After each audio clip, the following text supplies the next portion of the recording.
Here we have Prabhupada walking with the devotees, and the gentleman to the right of Srila Prabhupada is Vasudeva.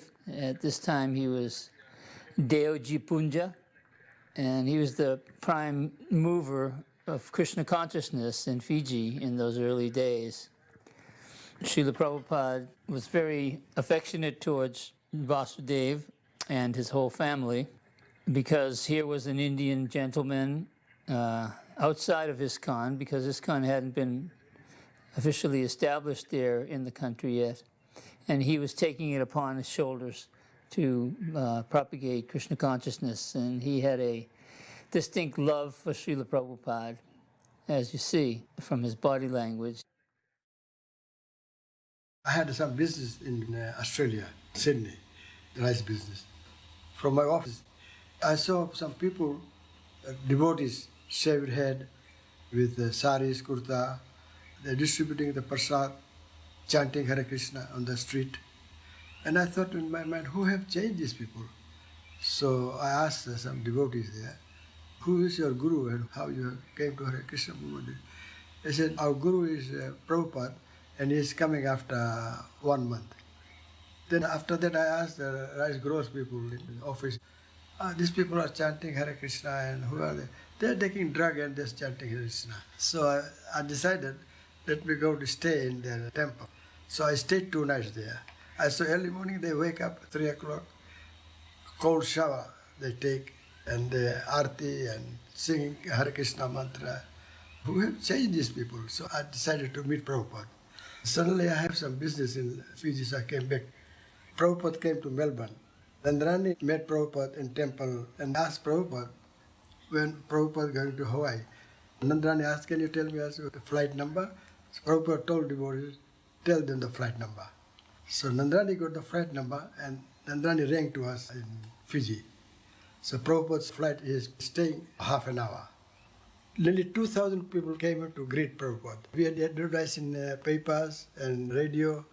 When the flight came there, jumbo jet, when I saw Prabhupada, I suddenly paid Dandot obeisances. And first question Prabhupada asked me, is there any Radha Krishna temple here? So I said, no, Prabhupada, there is no Radha Krishna temple. There are so many small temples here, but not Radha Krishna temple. So you build nice, in Hindi, Badhiya sa mandir banao, he told me. I said, I'll try my best to build that temple. After 20-minute discussion, I paid obeisances to Prabhupada.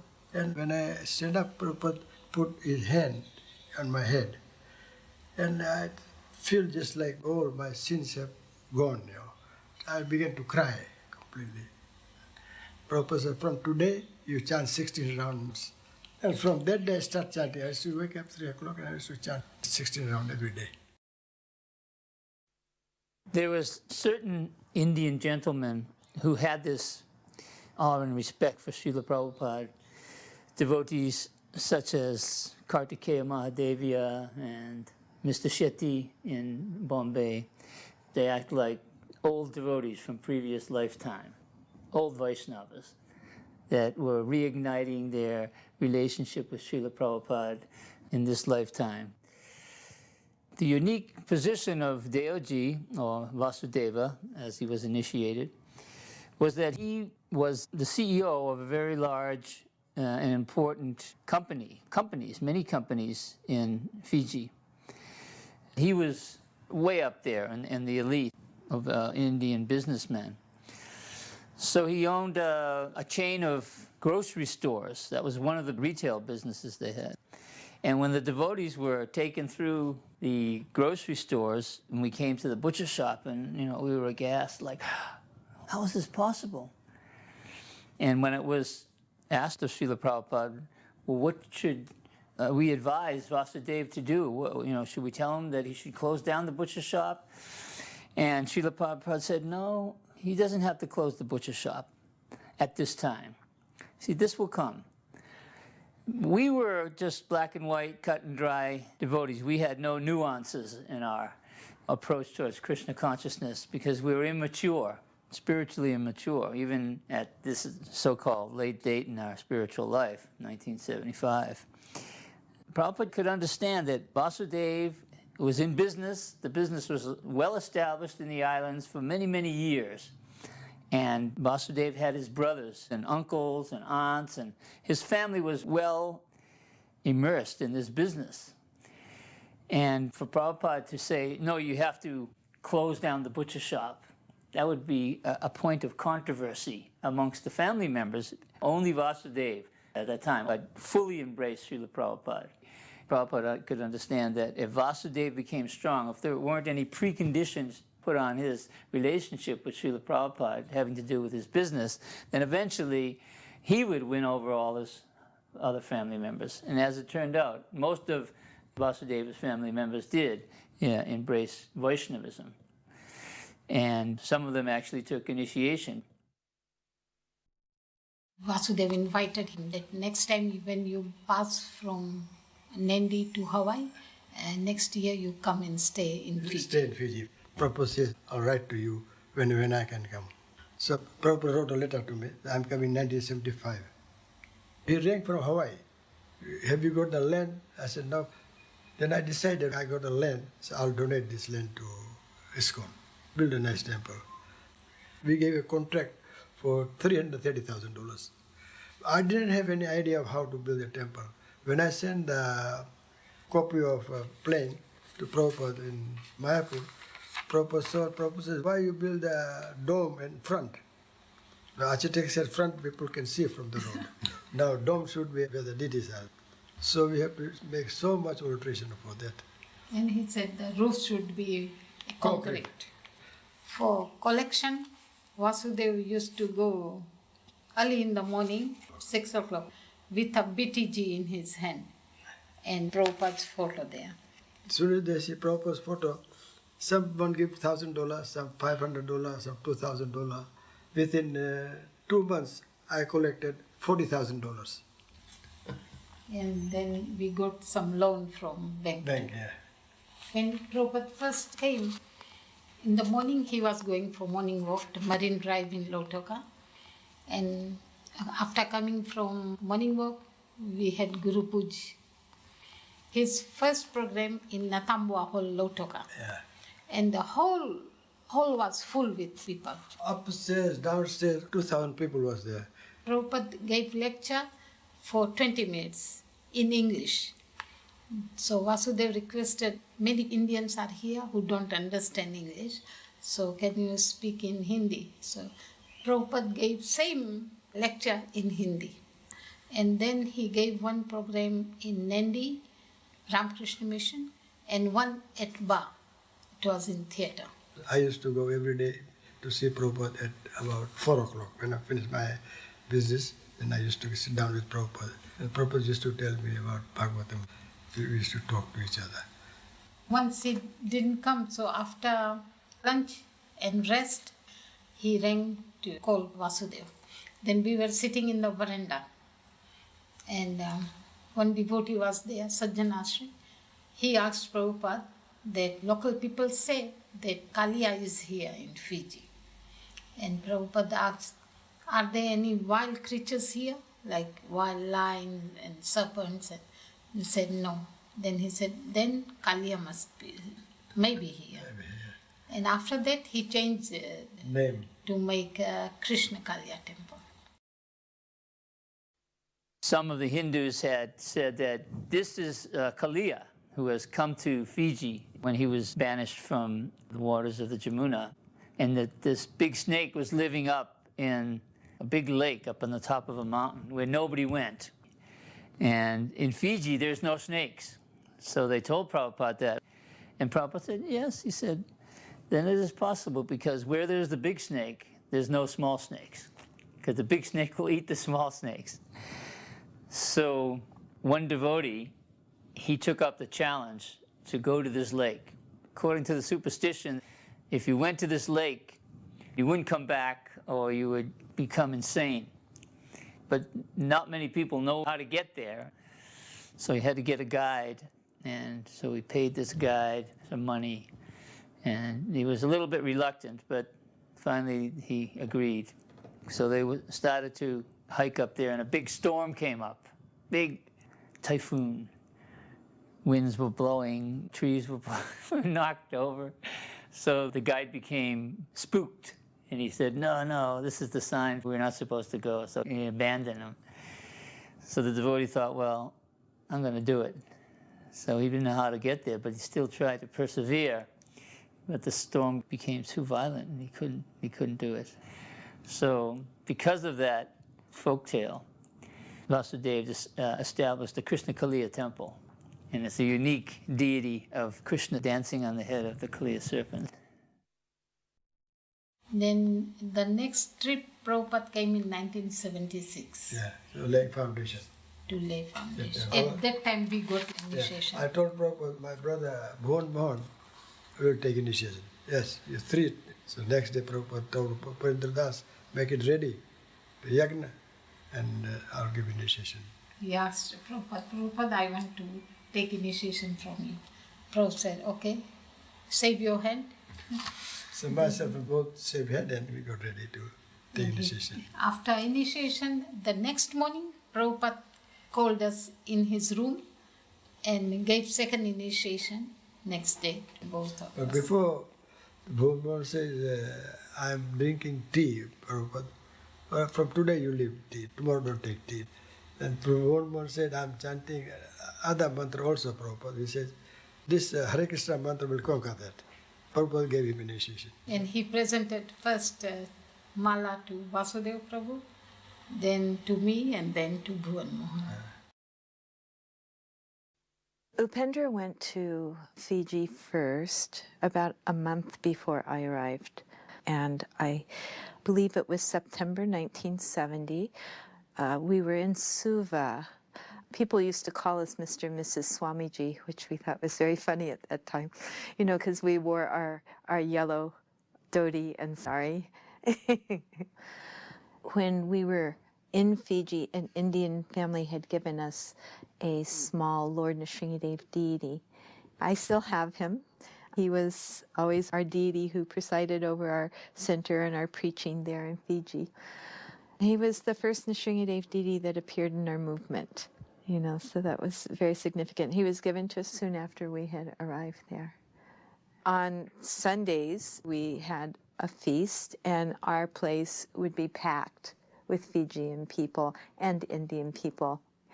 So they took very enthusiastically to the feast.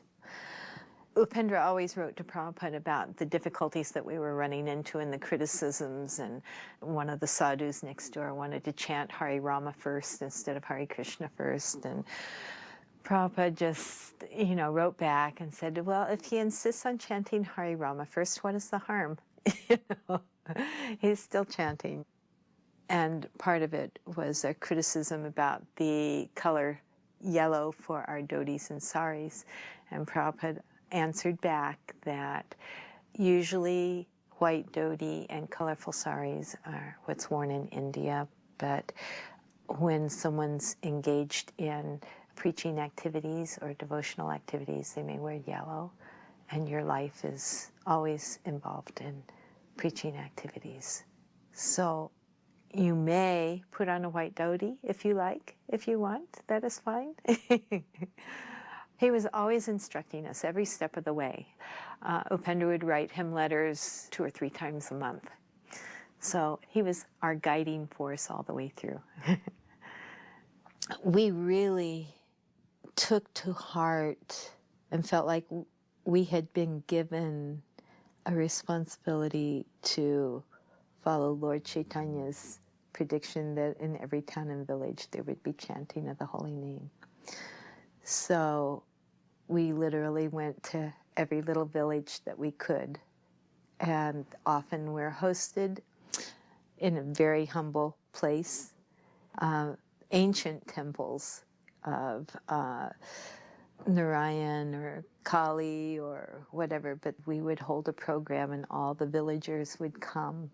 There would be simple prasadam. Then we'd go on to another village and make our rounds. We went to Lotoka. We had met Vasudev's father, who was a very elderly man at that point, and his 5 sons, of whom Vasudev was one of them. His father was a very devotional man and was always wanting to help in any way he could. And then we heard later how Vasudev had come around to want to know more about Krishna consciousness and follow Prabhupada. And it was very exciting for us to see that from our humble beginnings, that Vasudev was going to take up the mission and carry on Krishna consciousness there under Prabhupada's supervision. When we arrived in Fiji, I remember it was practically 1 o'clock in the morning after our flights from Australia, and it was Ekadasi. Of course, there was no temple then. We were staying at one Indian family's house, and they had prepared prasadam for all of us. And of course, it wasn't Ekadasi prasadam, but Prabhupada just said, it's okay, and that was it. So we took prasadam. So then we went to bed around 2:30 or 3 o'clock. So then, as Prabhupada did everywhere, when the sun was ready to come up, Prabhupada was ready for his morning walk. And that was always the case. It didn't matter how much Prabhupada was traveling, if he stayed in a place for 2 days or 2 weeks. As soon as Prabhupada got to the next place, he set his watch and he set his body and he just continued on. There was never any question, jet lag. The word didn't exist with Prabhupada. It wasn't something anyone talked about. Prabhupada never exhibited it. We went out on the morning walk and he would walk as quickly as he did everywhere for about an hour to an hour and a half. And then we had a program. Prabhupada always had a morning program. And he spoke. And then we had prasadam. And then Paramahamsa and I, we were just waiting for the opportunity to sleep again because we had only had like 3 hours of sleep. And for us, that was just really difficult. And we were hoping after breakfast, Prabhupada would take a nap. So I brought Prabhupada his breakfast. And then when he was finished, I came and took everything out. And Prabhupada laid down. So, I went back, I said, Prabhupada's resting. So Paramahamsa and I, we laid down. Of course, we fell asleep. We were out. And Prabhupada maybe took 15 minutes or something, and he was up. So finally, I heard a bell ring. So I went into Prabhupada's room, and it happened a few times where I would literally try to wake up as I was offering obeisances and exercise my eyes. So Prabhupada couldn't tell that I was sleeping. And I sat up, and as soon as I sat up, he said, why are you sleeping? Like dead men. Everyone's awake, the karmis are all working, but not the devotees. No, they're sleeping. He said, you're sleeping very soundly. Why are you sleeping? And of course, when Prabhupada asked, why were you doing something wrong? I never had a response because whatever you said, he would just take that apart. So I just said, oh, Prabhupada, I'm sorry. And what about Paramahamsa? Why is he sleeping? He said, call him in here. And he goes in, and immediately Prabhupada says, you're a sannyasi. Your business is to minimize bodily demands, minimize sleeping, minimize eating. He said, why are you sleeping? And Paramahamsa said, well, Prabhupada, I have jet lag. And I thought, oh no. And Prabhupada said, jet lag? He said, well, we just flew from here and done this. And Prabhupada said, so? He said, I'm also flying. I'm doing the same thing. I'm awake. And then he said, all right, go on. Go sleep if you want. So we go back to the room. And of course, we wouldn't sleep. And sometimes 5 minutes would go by, or sometimes a half hour, and he'd ring the bell again. And you'd go in, and then he'd tell you to start reading, and he'd tell you some stories or something, and you would just know that he wasn't angry with you. He was always trying to save us from our own bad habits and trying to show us that becoming Krishna conscious is serious business, and one has to follow the process. Otherwise, gradually, one can fall away. But that was one of the things he would do after chastising. He would always have a way of being extra special nice a little later on, and then we knew that he loved us so much.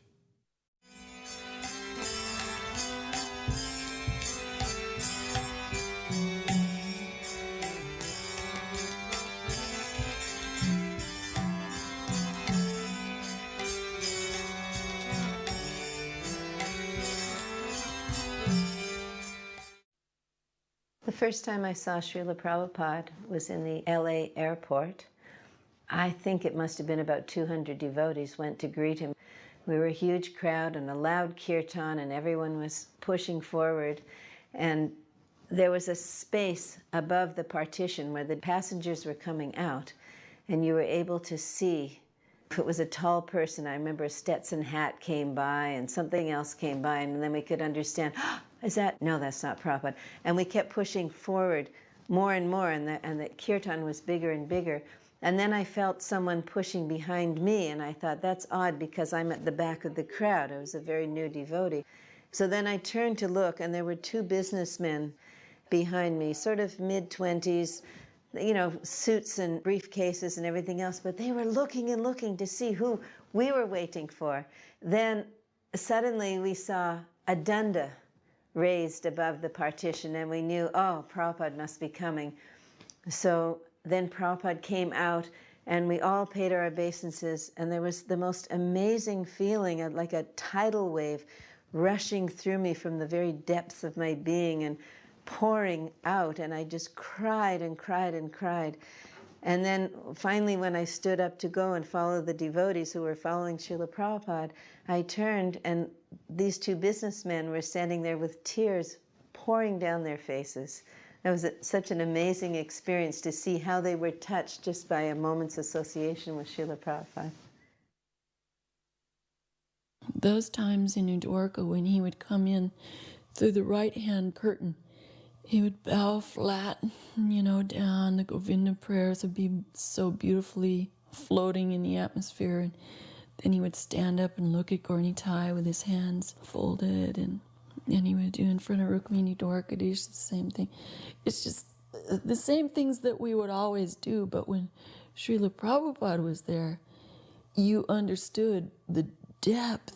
I mean, you couldn't understand his depth, but your appreciation for Dandavats would increase unlimitedly by seeing Srila Prabhupada pay Dandavats to the deities. When we built the new temple room in New Dwarka, I remember the first time he came to visit there. That was the first time he ever looked me in the eye. And I was jumping so high just because he was there and just because he's such an ecstatic personality. I just couldn't help jumping, and I remember him looking at me and looking a little surprised at how demonstrative I was. The day that we inaugurated the temple, it was Bhaktisiddhanta's disappearance. That day Prabhupada said, I'm not going to sit on the Vyasasana. He took Bhaktisiddhanta's picture and put it on the Vyasasana where he would normally sit. So we spent most of the day cooking and spending the day with Prabhupada.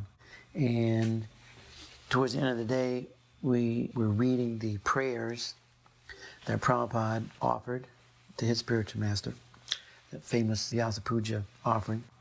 And Tamal Krishna started reading it, and he started crying. And so then he gave it to Brahmananda. And then Brahmananda started reading, and he started crying. He gave it to Gargamuni. And Gargamuni started reading, he started crying. And so in this way, it was handed down to different devotees. And eventually, by Krishna's grace, we got through the reading. And then after that, Prabhupada had a kirtan, and Prabhupada was dancing with the devotees, just like Lord Chaitanya, surrounded by his associates. And Prabhupada held up his hands and just started dancing from side to side. I remember looking around, and everybody was up dancing and chanting and crying uncontrollably. Everybody was dancing and chanting and crying uncontrollably. Prabhupada put us directly into Chaitanya Lila. It was so powerful. You had a direct experience of Chaitanya Lila by its potency.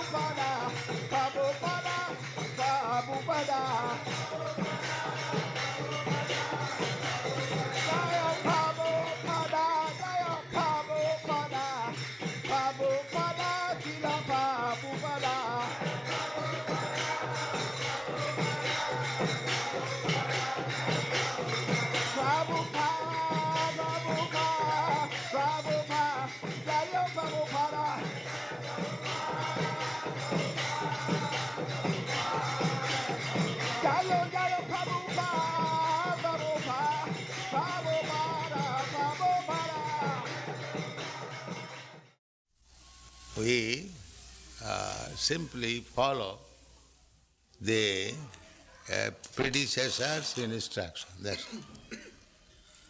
Our movement is very easy because we haven't got to manufacture something. Nowadays, a lot of devotees like to speak of Prabhupada as being very soft and compassionate. There's no doubt about that. But his compassion often would manifest in the most determined, focused way. He was the personification of the expression strictly business.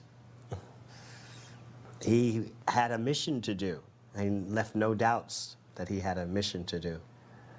And he expected his followers to be his assistants in his mission, and he would thank them for that, for helping him to please his spiritual master. If you will simply print and distribute my books in every language of the world, all over the world, automatically Krishna consciousness will spread. That was spoken in Los Angeles. I never forgot that. It was like the master stroke for ending all kinds of speculation. Prabhupada just laid it on the line. It was not that the ISKCON leaders were fanatical. It's just that Prabhupada laid it all on the line, and this is what he said. What could we do? Except try to fulfill his desire the way he said it would be fulfilled. That was our only value. Back then, devotees knew our only value is to just try to fulfill Prabhupada's desire the way he wants it fulfilled. We are receiving the transcendental knowledge through Guru Parampara, succession. So we have to simply take instruction from Guru, and if we execute that to our heart and soul, that is success. That is practical. I have no personal qualification, but I simply try to satisfy my Guru. That's all. My Guru Maharaj asked me that if you get some money, you print books. Prabhupada was teaching us the Sri Upanishad in the mornings. We could barely do anything. I mean, at least certainly myself. And the Sanskrit was just a blur, at least to us. And Prabhupada was teaching us the Sanskrit. And he would offer his obeisances before the three altars, and when he would sit down, we would all bow down. And then we would come up and we would chant the mantras. And only Jayatirtha really was learning them, and a couple of the devotees. And after maybe a week of this, he could tell we weren't taking it seriously. Prabhupada said, I am writing these books for you. You have to know these books. He said, if someone stops and asks you, can you read this, the Sanskrit? And you say, no, no, I'm not reading, I'm just selling. Prabhupada said, what is that? I'm writing these books for you. And it was just pleading with us, so then we took it very seriously after that to learn the Sanskrit. Yes. So I took up this from his mouth, that he is very fond of books. And he told me personally that if you get some money, print books. Therefore I am stressing on this point. Where is book, where is book, where is book? So kindly help me. This is my request. Print as many books in as many languages and distribute throughout the whole world. Then Krishna consciousness movement will automatically increase. The dance troupe portion of the Vaikuntha Players was in town, and they asked me to do musical accompaniment for a special showing, The Killing of Pralambasura, in the old temple room, only for Srila Prabhupada. There was narration from the Krishna book, and they acted out a dance drama pastime. So only Srila Prabhupada, his servant, and maybe one other devotee were in the temple room at the time. And I sat at Prabhupada's lotus feet with a mridanga, singing different bhajans to accompany the pure dance segment of the dance drama. And occasionally I would look up at Srila Prabhupada to see his reaction. And when Lord Balaram killed Pralambasura, striking him with his fist. At that moment, I looked up at Srila Prabhupada, and his mouth dropped open, his eyes got very wide, and then he began smiling and laughing, and you could see he was totally immersed in the pastime, and he really expressed his appreciation of how hearing the pastimes was so important. And that's what made this so special, was that the story came to life by hearing the words of the pure devotee right from Krishna book, and then the dance accompanying it. It happened on 3 different occasions. I went in and Prabhupada was reading Krishna book, and he said, if you just read this one book, you can be Krishna conscious. He said, you don't have to read hundreds of books, just this one book. And he had his glasses on, and I was sitting in front of him. Then he just looked at me and he said, you don't even have to read the whole book, just one chapter. If you just read one chapter of this book, you can be Krishna conscious. And I'm just nodding my head, yes, Prabhupada. But he just kept staring. And then he said, you don't even have to read the whole chapter, just one page. And he just ran his finger down the page. And then he's looking, and he said, you don't even have to read the whole page, just one line. And he ran his finger across the line of the Krishna book. And I said, yes, Prabhupada. And he's still looking. And he said, you don't even have to read a whole line, just one word. And he pointed to a word in the book.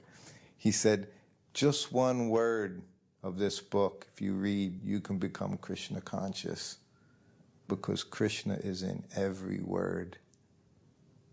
And then he put his head back down into the book, and I offered obeisances and I left. But he said that about 3 different books to me over a year. If you just read this one book, once it was Nectar Devotion, once it was Bhagavad Gita, once it was Krishna book. But he said, any one of these, if you just read this one book, you can be Krishna conscious. You can understand. Krishna is in every word. And this is what Prabhupada gave us. Nobody else has given us this.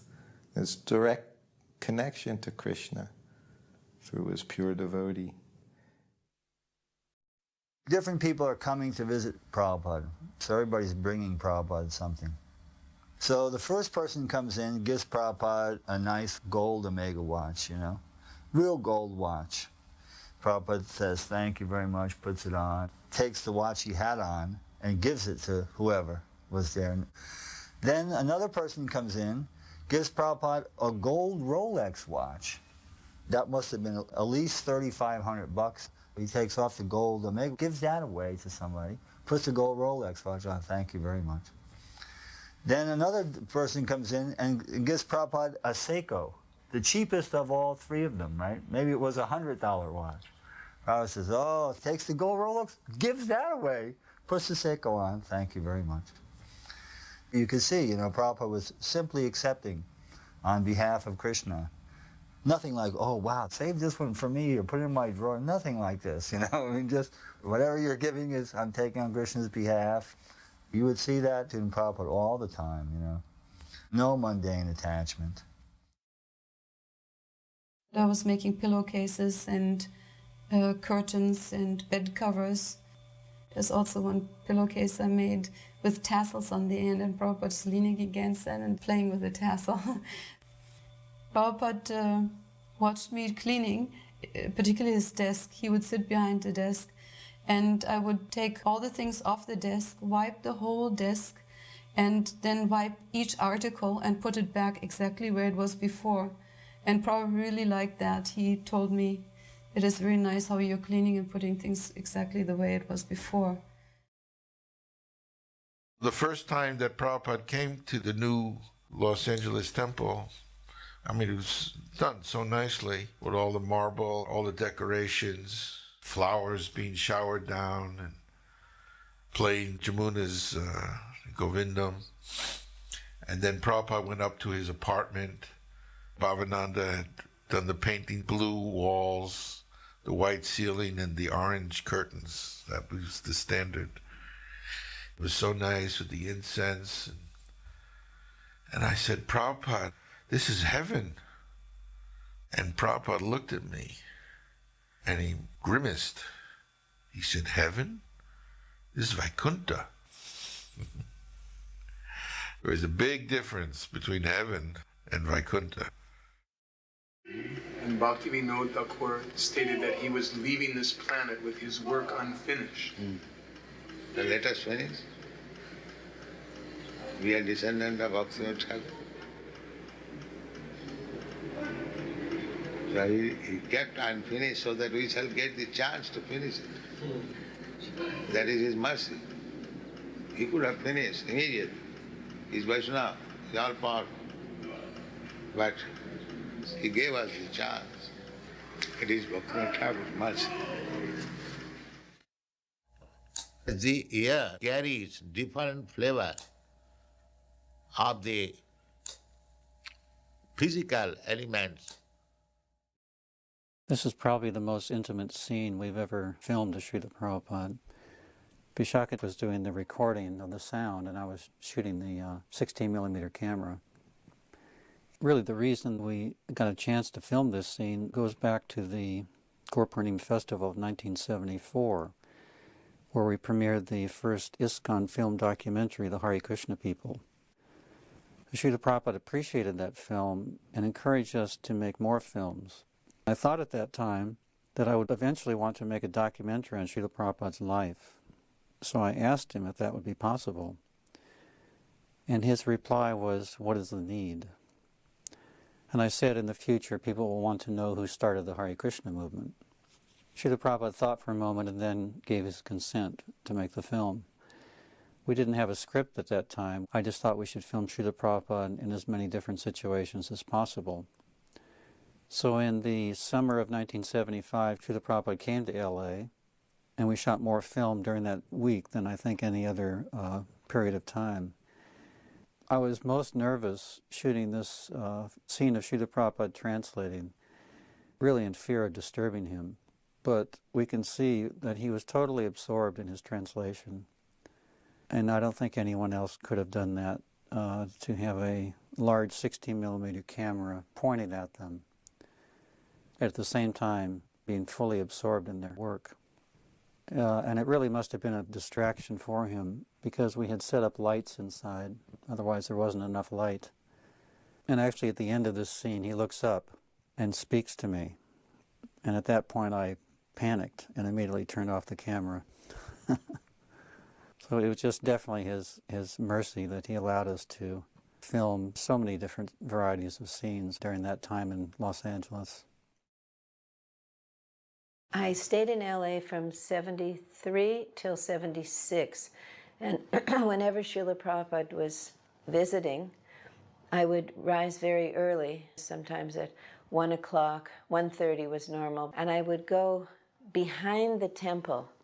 And there was an alleyway behind the LA temple. There was a laundromat that the devotees used, and it was dark and creepy at night. But anyhow, I went there, and standing behind the temple, you could look up at Srila Prabhupada's quarters, his darshan room window, and he was always there, no matter how early I got up. He was always already sitting there, and sometimes I could hear him softly chanting japa.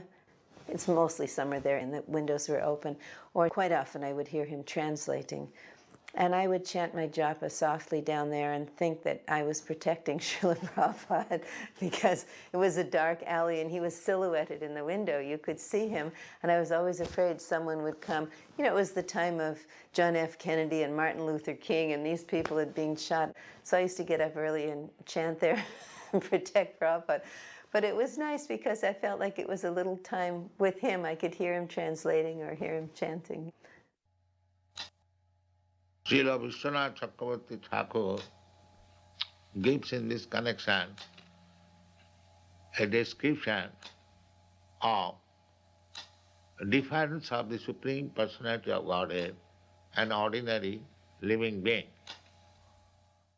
The first time we were in Los Angeles, Srila Prabhupada went down there from San Francisco. This is in Los Angeles, 1968. And at that time, we joined him.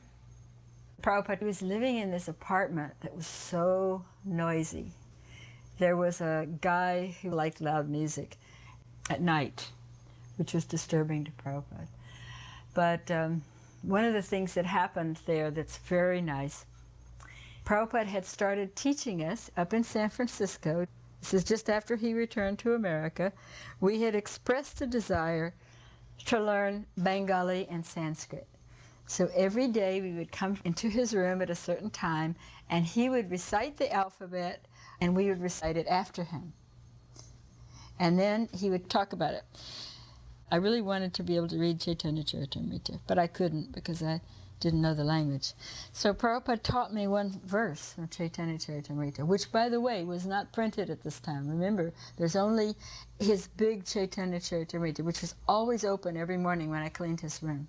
That's what he would read in the early morning times, was his Chaitanya Charitamrita. I would find it open. It was beautiful. It just glowed.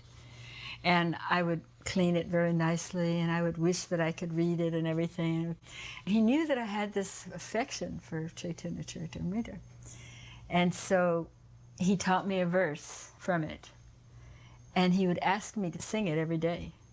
Sri Krishna Chaitanya Nityanando Shahodito Gora Daye Pushpa Banto Chitra Shando Tamanido. And he explained that the meaning of this verse is that normally the sun and the moon don't rise together. But in this case, both the sun and the moon have arisen over the land of Gauda. And they're Lord Chaitanya and Lord Nityananda, who are just like the sun and the moon, and they're dispelling all the darkness of the world. And every day he would say, Govindasi, have you remembered that verse? And I would sing it to him. I never forgot it. And he was so happy. He was so delighted. So then we went down to LA, and many times he would ask me, have you remembered that verse? And I would sing it to him.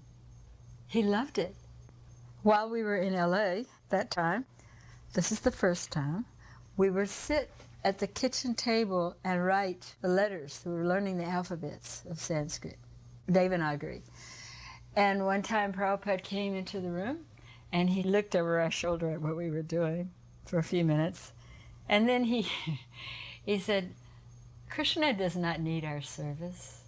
He simply needs our love. He simply needs to see we're trying to serve him. Just like the teacher may see that the child is making scribbles, but he sees that the child is trying, so he feels happy. So it's like that. Krishna doesn't need anything from us, but he wants our love. He wants to see that we are trying to love him. It was a very profound instruction. And that was a very sweet time. I was working on the cover of the Gita, the original Gita, the purple one, and he was supervising it. It was a universal form. It had a lot of arms, but Macmillan took them all off. But the drawing that Prabhupada had me do had lots of arms. So Prabhupada would come in, and over my shoulder he would guide me in doing that. When Prabhupada took a nap, I would sit quietly and read. The books that Gorsunder had gotten were the Chaitanya Charitamrita. They were done by an Indian. They were the only Chaitanya Charitamrita in English prior to Prabhupada's. 7 skinny little books that Gorsunder had bought at some Indian store in New York. It wasn't Gaudiya Math. It was a translation by some scholar, but they were nice. They were better than nothing. And so I used to sit on the floor and read them while Prabhupada was resting, because we didn't have any books. Just remember, the Gita hadn't been printed. There was only the 3 volumes of Srimad Bhagavatam. So I would sit and read them, and Prabhupada could see how much we liked them. And that was when he decided that he would translate Chaitanya Charitamrita. And Gorsunder was learning Bengali, so he would do the transliteration. He would give me a tape every day, and I would transcribe it. If you look in the front part of Chaitanya Charitamrita, some of my friends have requested me to do. It's because we were so eager to have Chaitanya Charitamrita.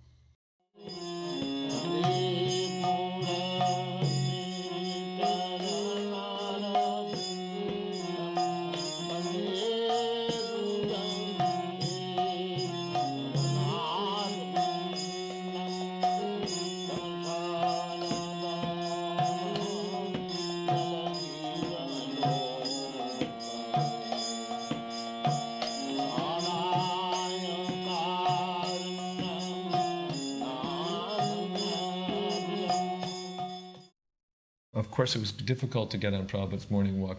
The scene that stands out in my mind is one or two cars parked in that alleyway next to Prabhupada's quarters on Watseka Avenue.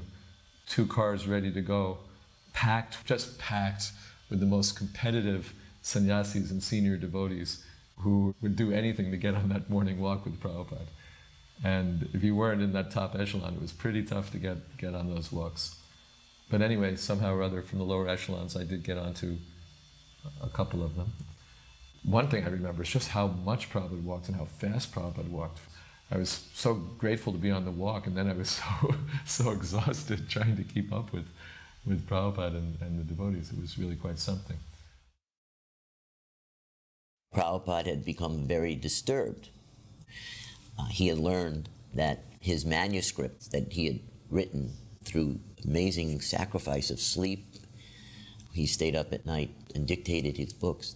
They had been sent in to our New York BBT office, and they had not done the production.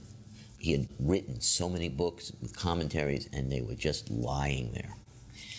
So Prabhupada had flown into Los Angeles, and it was a very tense beach walk.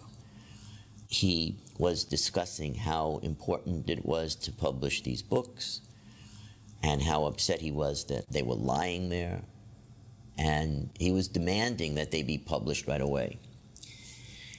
He then asked, how long will it take? So Radha Ballava from New York was there, because he had been the production manager. So we pulled ourselves back, and we discussed, how long will it take you to get me the book so I can send them to the printer? And he told me that he thought we could do 1 book every 2 months. I mean, at this point, we were doing 1 book every 4 to 6 months. So we went back into the walk, we caught up again, and we told Prabhupada, we think we can do 1 book every 2 months. So Prabhupada turned around and said, I want all 17 books done in 2 months. I just blurted out, Prabhupada, that's impossible. At that point, Prabhupada stopped walking, and he had a cane, and he planted it in the sand. And he turned around and looked at me very gravely and said, impossible is a word in a fool's dictionary. And there was complete silence. We were all stunned. We were just completely stunned. Here's Prabhupada, perfectly in touch with Krishna, telling us that this can be done. It seemed to defy the physical laws as we knew it. So after some very long moments of silence, Prabhupada started walking immediately, and the senior devotees, they just turned and started staring at me, like, so what are you going to do? So this was a matter of just absolute blind faith. Either you believed or you did not believe. It was that type of moment where you commit. Never mind what your intelligence is telling you is possible.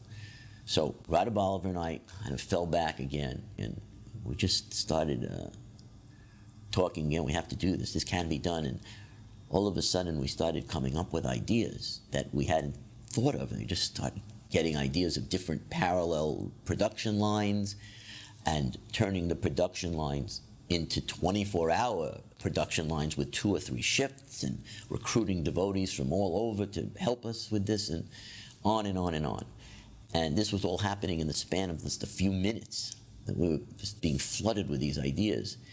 And we both realized that in order to do this, we all had to be together in one central place. And it seemed more logical to do it in Los Angeles.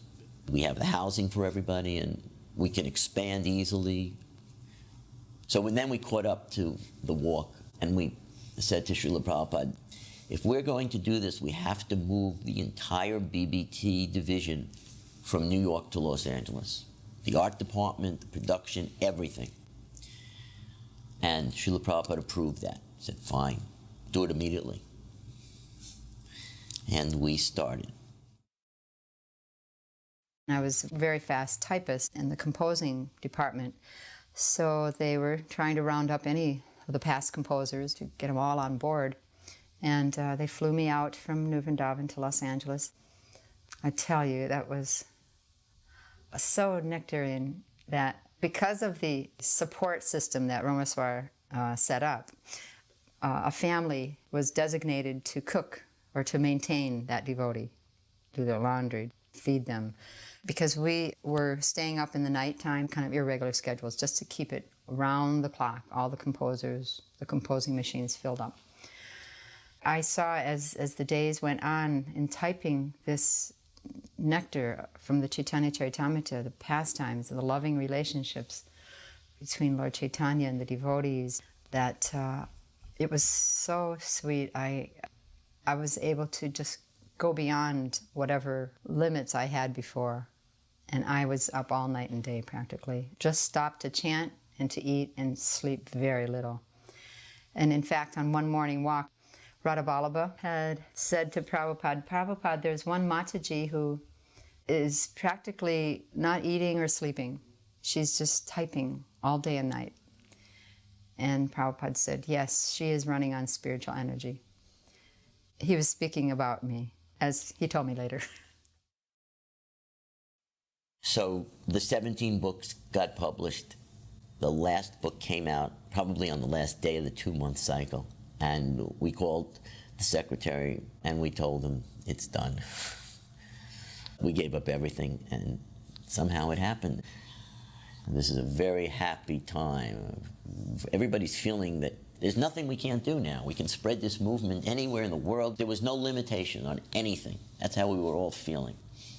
Not just the devotees who immediately were involved, but devotees all over the world were feeling that there are no material restraints or limitations. And so it was really a great moment for everybody to just expand their book distribution and their convincing people to join the temples. It was just one of those great times.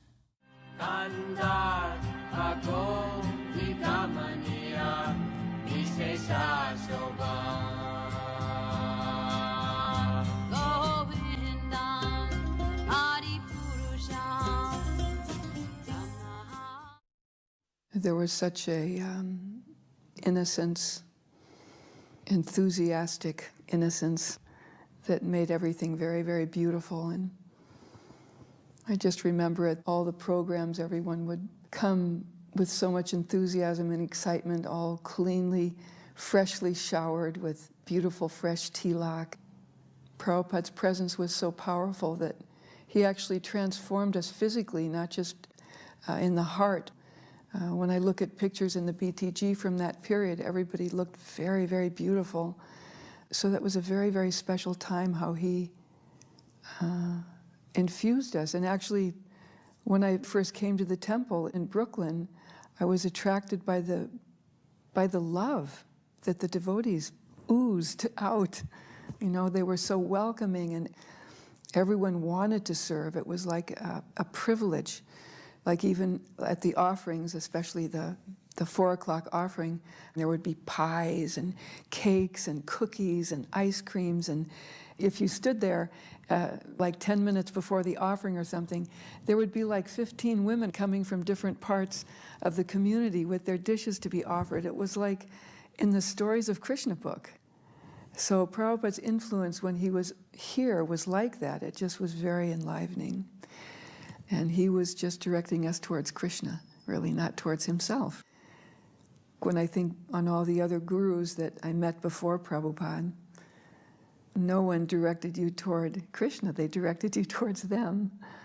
That was the uniqueness of Prabhupada, and even now, after all these years, the other gurus are more so-called famous, really, than Prabhupada because they directed people towards them, whereas Prabhupada directed us toward Krishna and was very humble.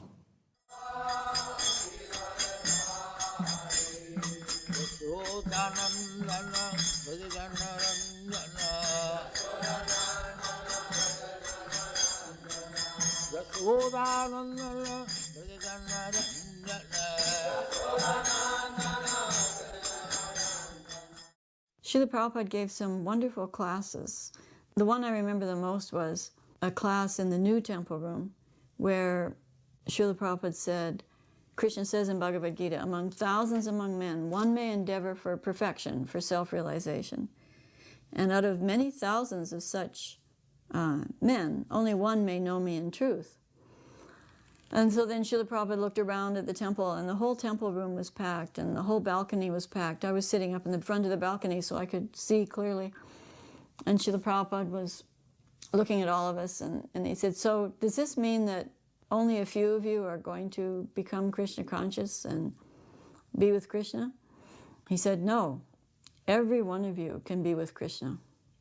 Every one of you can know Krishna in truth. You have come to Krishna after past lives of making progress in spiritual life. But Srila Prabhupada was saying that when we come to Krishna consciousness, we take up where we left off in our past lives.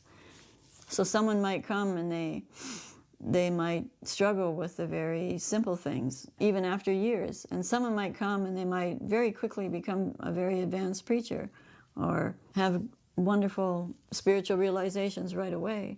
And Srila Prabhupada explained that that's because of past development in past lifetimes. But Srila Prabhupada was saying that every one of you can be with Krishna. Prabhupada was coming to Los Angeles. We lived in San Francisco. I went down with Jayananda and would spend a few days in LA while Prabhupada was there. And Prabhupada had the habit, of course, of coming down those stairs and then coming out that side door and then getting into his car and going for a walk. And so the devotees would kind of hang out there just so they could get a glimpse of Prabhupada walking to the car. So I got there early one day. I wanted to be right there in front and see Prabhupada. I was there, nobody else was coming. It was cold, and I was scantily dressed, just my dhoti and no shoes. And so I'm thinking, where is everybody? This is going to be fantastic. Prabhupada can't miss me. I'll be the only one here. He's going to come out and go on his walk. This is going to be so far out. But it started getting later and getting close to class time. I'm waiting out here. I'm not even going to get in the temple room, basically. So I finally think that, well, Prabhupada's not coming. I got to get over and get into the temple for class. So I start making my way in to the temple, and it's like packed. And Donavir comes over to me and he says, do you want to put sandalwood pulp on Prabhupada's forehead? And I said, sure I do. So that got me right into the temple. So Prabhupada comes in and he greets the deities and sits down. And I guess somebody urged me, okay, now it's time to do that. So I got up there and stood in front of the Vyasasana, and Prabhupada leaned forward, and I put the sandalwood pulp on his forehead. And all I can remember was like sticking my hand in a wall socket or something like that. It was just like, it was electrifying. I don't know why. It was probably just all in my mind that this is Prabhupada and this was just really special. That was a special incident. And that was all. I just sat down and listened to class after that. One time, Rameshwar Prabhu called us all into the temple room for an emergency istigosti one evening and told us that Srila Prabhupada was in Hawaii, but he was very, very ill, and he was coming to Los Angeles that night, but no one should go to the airport and greet him. We should be very quiet around the temple. No one should try to ask for darshans or anything like that. Prabhupada was ill and he was coming to rest. We wouldn't see him at all. So at the end, he asked for questions. Now, my only service to Srila Prabhupada, a direct service, was to make these cookies that he gave out to the children. So I raised my hand and asked, well, should I make the cookies? And he immediately said, cookies? I've just been telling everybody that Srila Prabhupada's so ill. You think Prabhupada's going to give cookies to the children? And I just felt so bad. So then I went home and I was crying like anything, telling my husband, but it's my only service to Srila Prabhupada. And I guess to pacify me, he said, never mind, service is absolute. So you go ahead and make the cookies and bring them over just as you usually do, bring them to Guru Puja. And later you could offer them to a picture of Srila Prabhupada and distribute them in the playground to the children.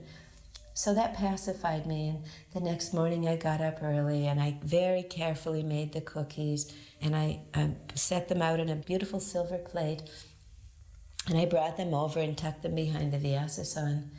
And nobody expected Srila Prabhupada to show up for Guru Puja. We knew he had arrived in the night, but we knew he was very ill.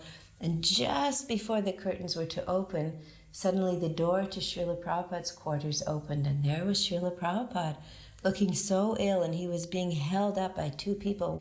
And the curtains opened, and they laid him down to pay full dandavats in front of Shushi Gornitai. Then they had to pick him up again. He was so weak, and they helped him again in front of Rukmini Dwarkadish and laid him down again, up and again in front of Lord Jagannath. And by that time, they were back at his door to go back to his quarters. And Srila Prabhupada said, no, there should be Guru Puja. And so they helped him up to his Vyasasan. And so we had a very short Guru Puja. And then they climbed up to help him down, and Srila Prabhupada said, no, there should be class. And so then Srila Prabhupada gave class, and I remember that even though he was speaking into the microphone, you could hardly hear him because he was so weak, and he was sitting with his head, all like fallen forward. He was so weak. So then again, after a short class, they went to help him down again, and Srila Prabhupada said very audibly into the microphone, no, where are the cookies? The children are waiting for their cookies. And I went, oh, I've got the cookies. And I ran and brought the cookies. I was so happy. Srila Prabhupada remembered the children. He was so ill, but he had that heart for the children. And ill as he was, he waited till every last child, he'd given each one personally a cookie. And then he broke up the rest. By that time, there was a huge kirtan, and he threw the rest of the cookies out into the crowd of all the dancing brahmacharis, and everybody just went wild.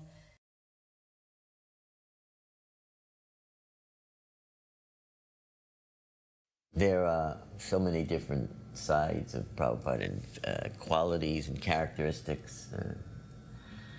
You couldn't count them all.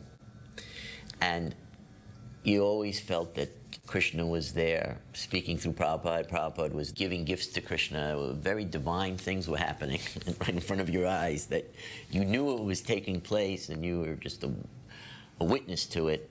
So in these scenes, as I recall, Prabhupada, he had visions of building temples, and they involved the transfer of funds. American BBT had become very successful, and Prabhupada had a formula from the very beginning. 50% of the money will be used for books, and the other 50% will be used for building temples. We had considered those buses as temples, traveling temples, so we were allowed to do that.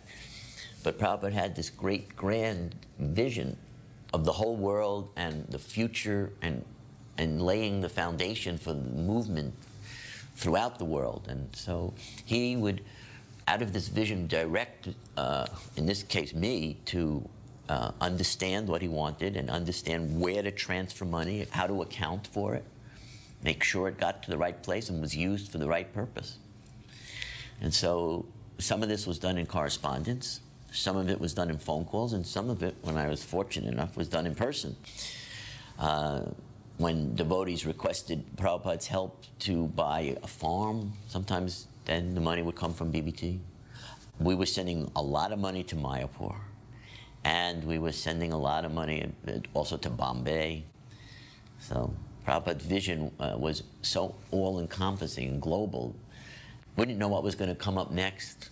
We just knew that he had already seen everything, and now it was just unfolding, and he was letting us in on it, step by step. That's how we experienced Prabhupada building up the movement. I wouldn't even use the word business because it just doesn't do justice to what was really happening, this great grand vision. And Prabhupada just directing like a conductor in an orchestra, all the pieces to fall into place gradually.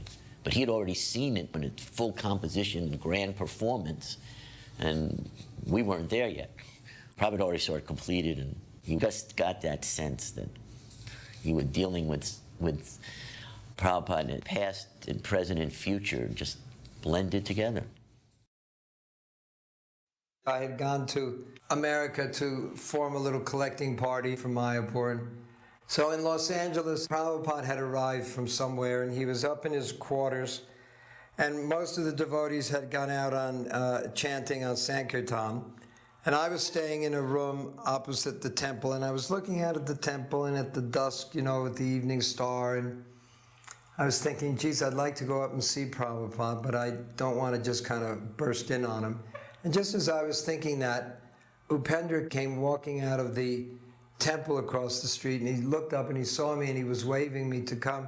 I opened the window and he said, "Oh, Prabhupada wants to see you." So I went up to see Prabhupada, and it was very sweet, very quiet, and Prabhupada wanted to know about Mayapur, and we were talking about Mayapur, and he was saying how he used to visit the Chaitanya Mat, but it was very difficult for him because when he visited the Chaitanya Mat, he'd have to stay in the room with all the brahmacharis on a choki bed, and he said their noses were always working.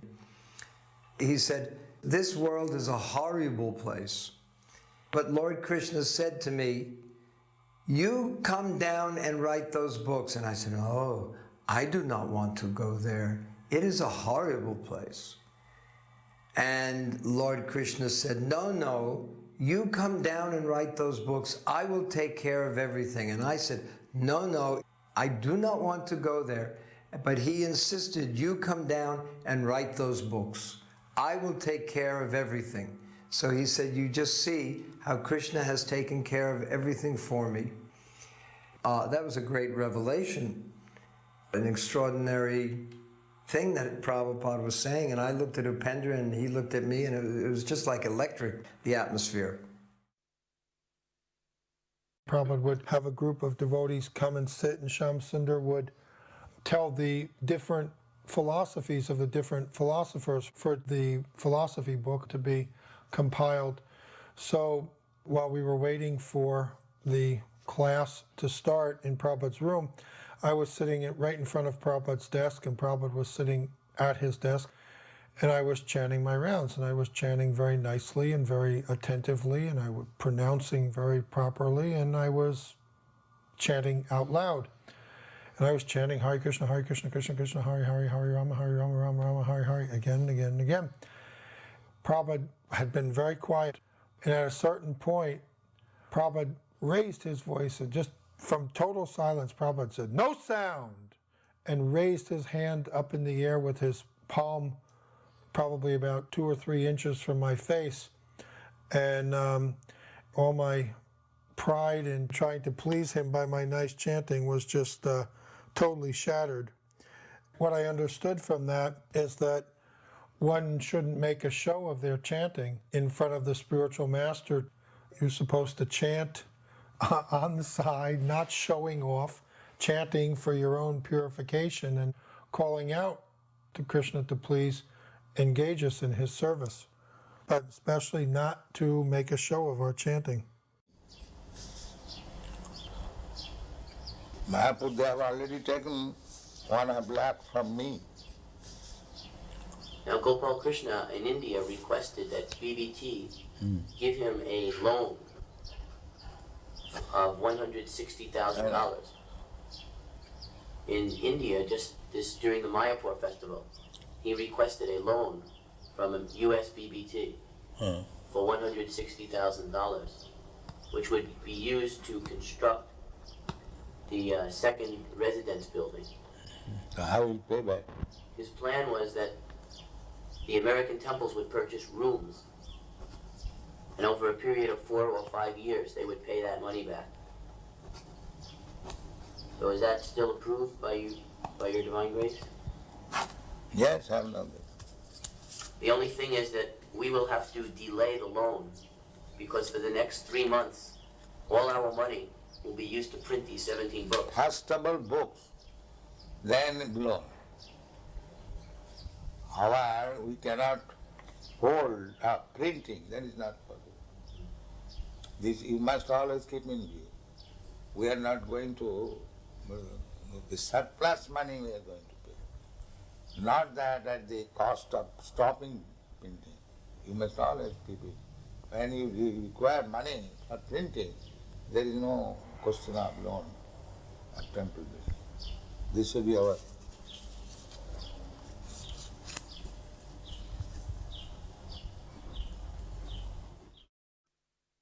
I had written an article for Back to Godhead magazine about how we're not the body, very basic philosophy.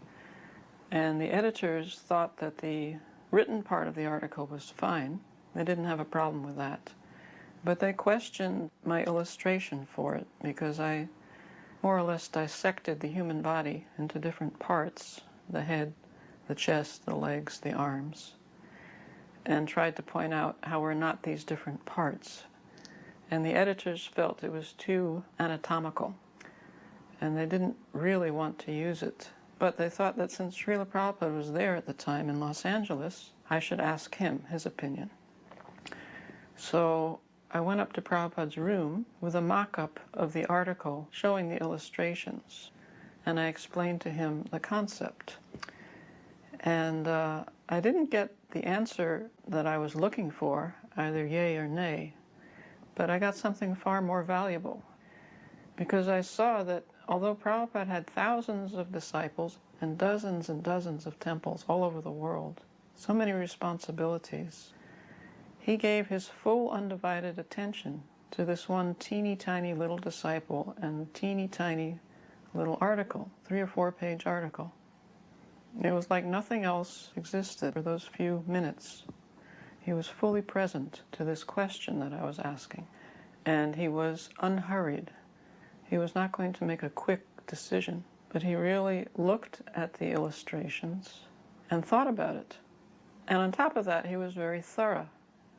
He felt he couldn't make a decision about the graphics without also reading the text that went with the graphics. So it was a great lesson for me in terms of making decisions in Krishna consciousness. It's not a snap decision, but it is a meditation to see Prabhupada's mindfulness and his presence and his focus and his thoroughness and his thoughtfulness, even for a small question that's put before him. Later on, this article was published in the September 1975 issue of Back to Godhead magazine. The illustration with all the different bodily parts wasn't used, but instead a painting by one of the devotees.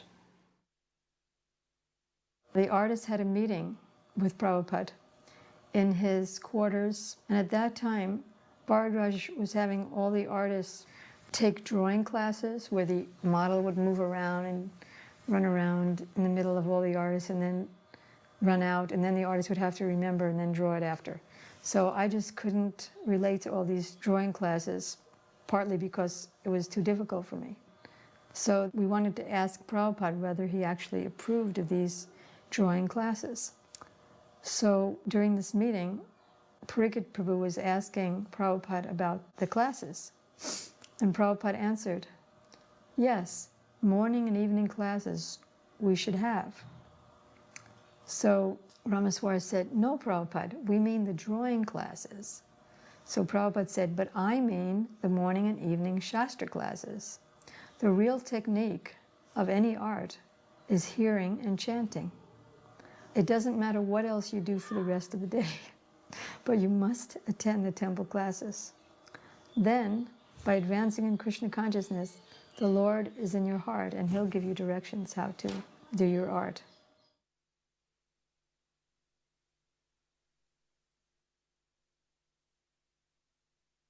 The 1st of October 1972 is when I got married to Jayatirtha.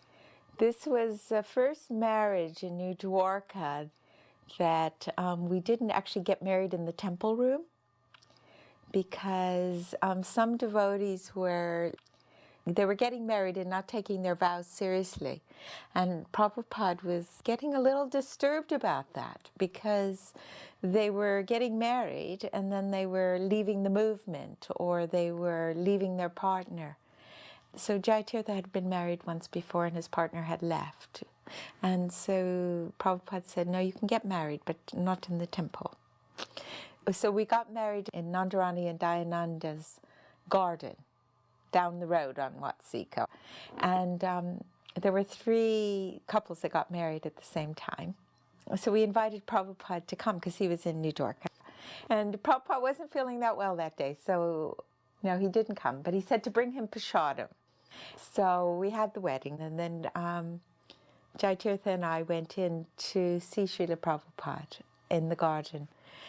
And so I came in my pink sari, you know, tied together, as one is, you know, straight off the fire sacrifice, you know. You come in and we had the prasadam and everything. And Prabhupada was giving all these lectures, I just remember, about a beautiful wife is the enemy to the husband. Prabhupada had a wicked sense of humor, though. So anyway, I was bringing the plate in, and we had all the gopi dots on, you know, everything was in order, all beautifully attired. And Prabhupada was sitting on his chair in the garden, and Prabhupada looked up and he said, "Oh, she is beautiful." And then he winked at me, and I went, "Oh no, I'm already an enemy." I didn't say that, that's what I thought. And then Prabhupada said, "Oh, come, sit down, you know." And so he brought in the plate of prasadam, and then he took the drink, and it was an almond drink. And he took a sip of it, and I can still remember him with his little finger up in the air, you know how Prabhupada did in his silver goblet. And then he looked down at the plate, and then he said, "And she can cook."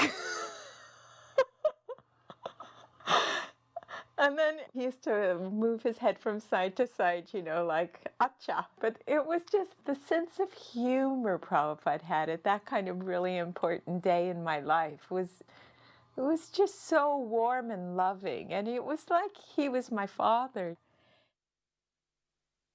I remember one time we were in the garden, I asked Prabhupada about chanting fast, japa. And he said, yes, you can chant Hare Krishna, Krishna Krishna, Hare Hare, Hare Rama, Rama Rama, Hare Hare, but you must hear all 32 syllables. He demonstrated. And then he said, Haridas Thakur was chanting fast. He was chanting 333,000 names. So he asked how many rounds that was. Karandar calculated it was 192.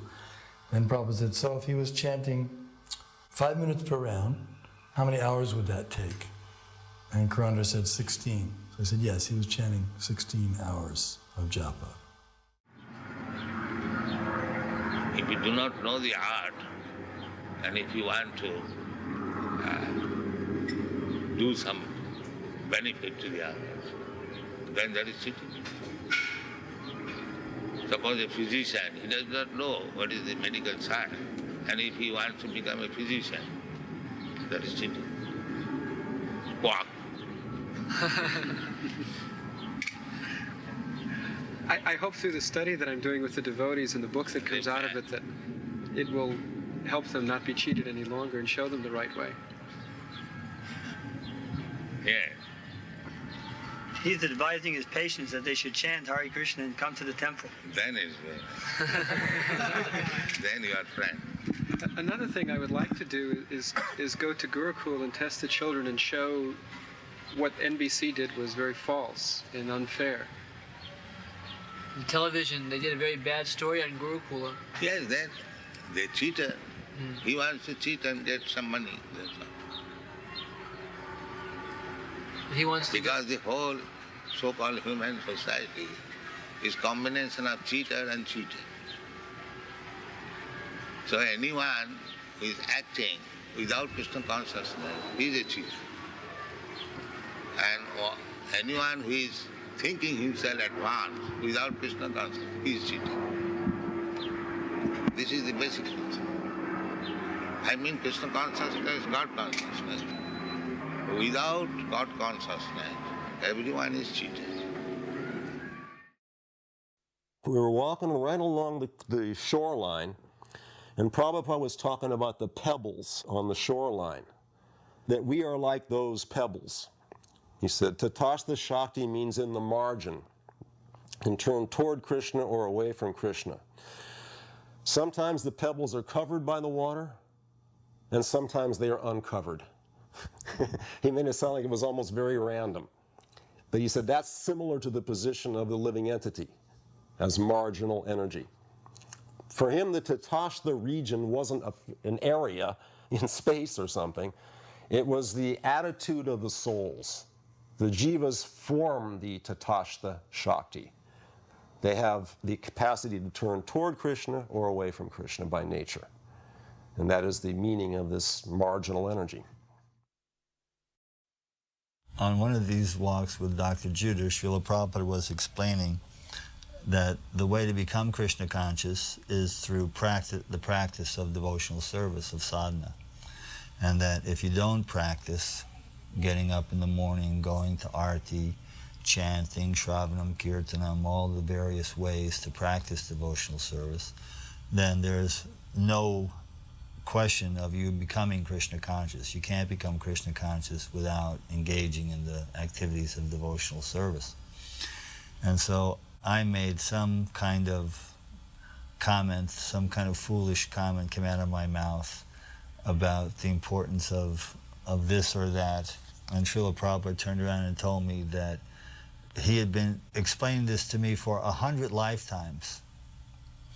And all the devotees went, oh, as if that was a compliment, that Prabhupada had to come back 100 times to save me from ignorance.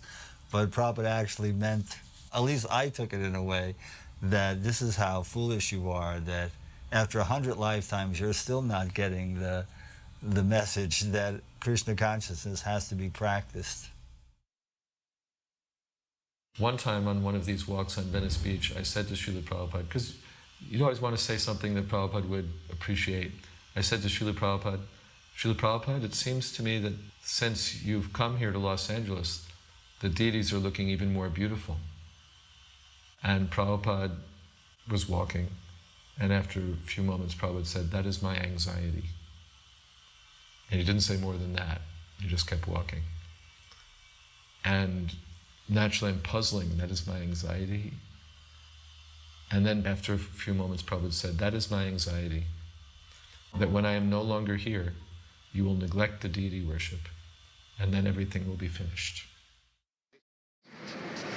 Can you say like that, any static things that nobody has?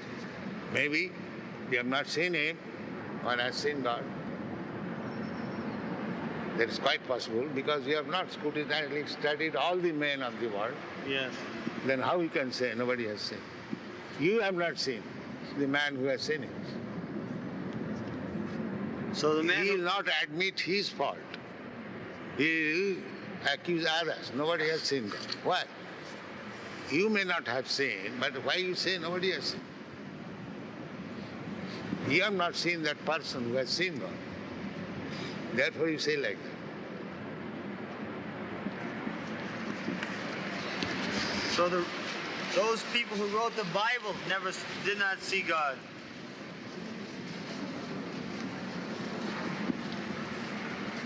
That is, when God is canvassing, here I am, Krishna, they will not see it. And still they accuse nobody has seen. Krishna Kirtana Gana Nartana Paramu Prema Megamani Veera Jana Priya Priyakaro Nirma Pujitam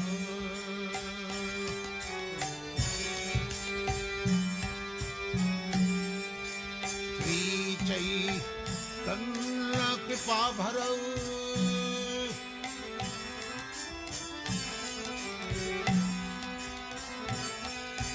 Sri Chaitanya Kripa Bharau Bhuvi Bhuva Bharava Antarakau Bande Rupa Sanatana Jaghujudau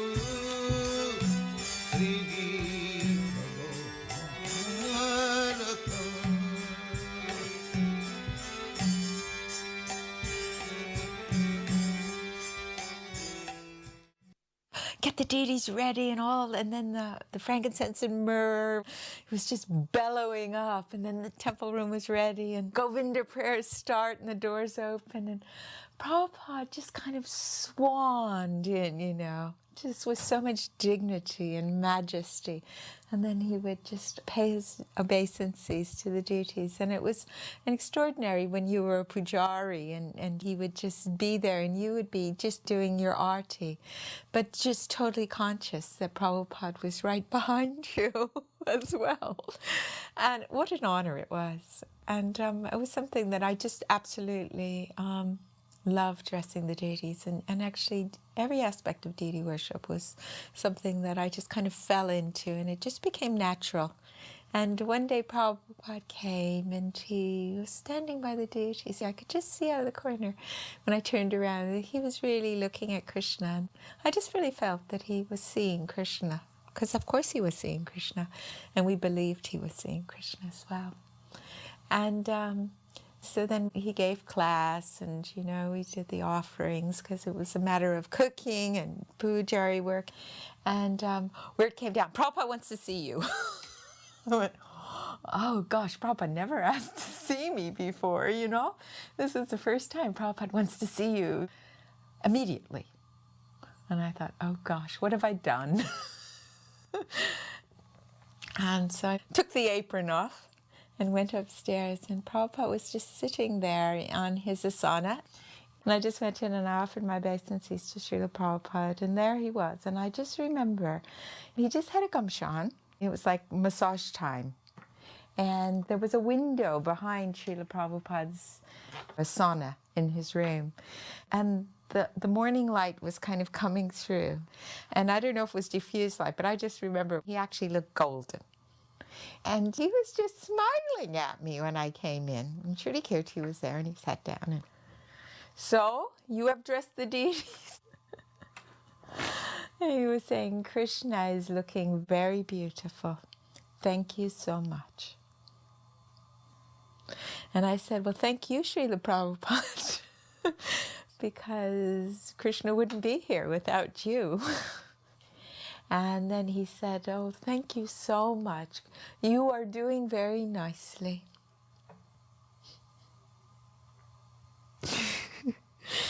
He was just so merciful. And then he said, always serve Krishna. And this life will be perfect. And the next will be perfect because you'll go back to Godhead. So that was the nutshell. So simple. And then he waved over to Srila Kirti and he said, give me my purse. Then he dips his hand into his purse and takes out $20, which in 1975 was quite a lot of money. And he hands me the $20 and he said, this is for the deity worship. And I said, oh, we'll use this for the new outfit, Srila Prabhupada. And he said, very good. Very good. And he said, continue as you are. You are doing very well. And I just thanked him for the opportunity to do the service. And here I was kind of lamenting because I never got to have much personal service for Srila Prabhupada in the sense of being in kind of the inner circle. And then actually that was just a fallacy really, because in doing whatever we were doing, we were in the inner circle, and it wasn't about externals. It was about just being present and doing our service. And Prabhupada just, he was just reaching out, and that was so wonderful. Having that little intimate exchange, that few minutes, has been one of the gifts that Prabhupada's given me. At the New Dwarka Temple, it was arranged that every evening at the last arti, there would be a performance for the deities, for the pleasure of the deities. But there were no devotees there normally, just the deities and maybe a few scattered devotees who were still up. And our night was Wednesday, the theater night, and we would do a different leela each Wednesday, and we would dress up in full costume and makeup, and Prajapati would read the leela, and we would act it out in mudras and dance. And it was so beautiful, it was like performing for the king and queen. You know, you'd come in and you really felt their personhood by doing a full-out performance. The principle of deity worship that Prabhupada introduced to us gave us the perspective of really not just seeing the deity, but feeling the presence of God in the deity through these activities. Yamuna Tira Banachari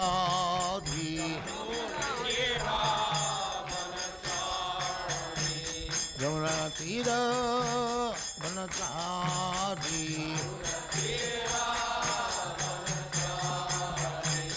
Jaya Radha Madhava Kunja Bihari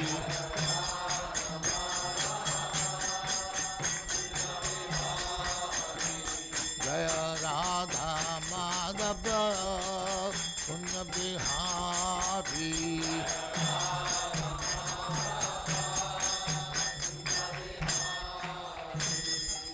Jaya Muspat Paramahansa Paribrajagacharya Sattvaresvara Samadhati Dhanta Saraswati Goswami Prabhupada ki Jai Ananta Koti Vaishnavindra ki Jai Ramacharya Sri Haridas Thakur ki Jai Prem se kaho Sri Krishna Chaitanya Prabhu Nityananda Sri Advaita Gadadhar Shivasari Gaur Bhaktivinoda ki Jai Sri Radha Krishna Mokh Gopinath Sam Khanda Radha Khanda Giridhar ki Jai Vrindavan Dham ki Jai Navadvip Dham ki Jai Ganga Mai ki Jai Jamuna Mai ki Jai New Dwarka Dham ki Jai Swami Bhaktivinoda ki Jai. All glories to their Supreme.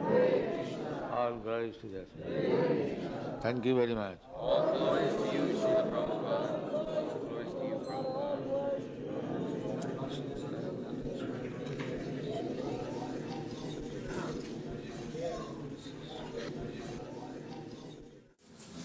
So Krishna has given you a very nice engagement, husband and wife. Hare Krishna, Krishna Krishna, Hare Hare, Hare Ram, Ram Ram. Yadabara was filming Prabhupada chanting japa in his quarters, and I was taking still photographs as Prabhupada walked back and forth. Yadabara ran out of film, so he left the room to change his film, and I was there with Prabhupada. At one point, Srila Prabhupada stopped walking, and he stood in front of a large painting of Jagannath Das Babaji Maharaj.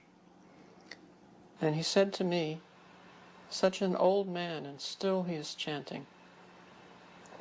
So I didn't know what to say at the time, but on reflecting on it, I felt that this was Prabhupada's instruction, that we go on chanting, that we don't stop because of old age or any other physical reason, but instead we learn to relish the chanting and take shelter of the chanting and understand it as our connection to Krishna and our connection to Srila Prabhupada by following his instructions.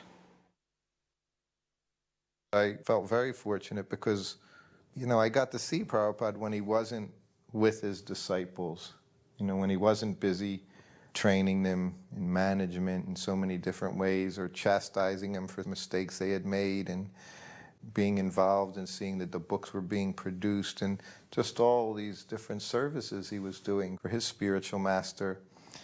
And then at various times in the day when the doors closed, Prabhupada was just there by himself.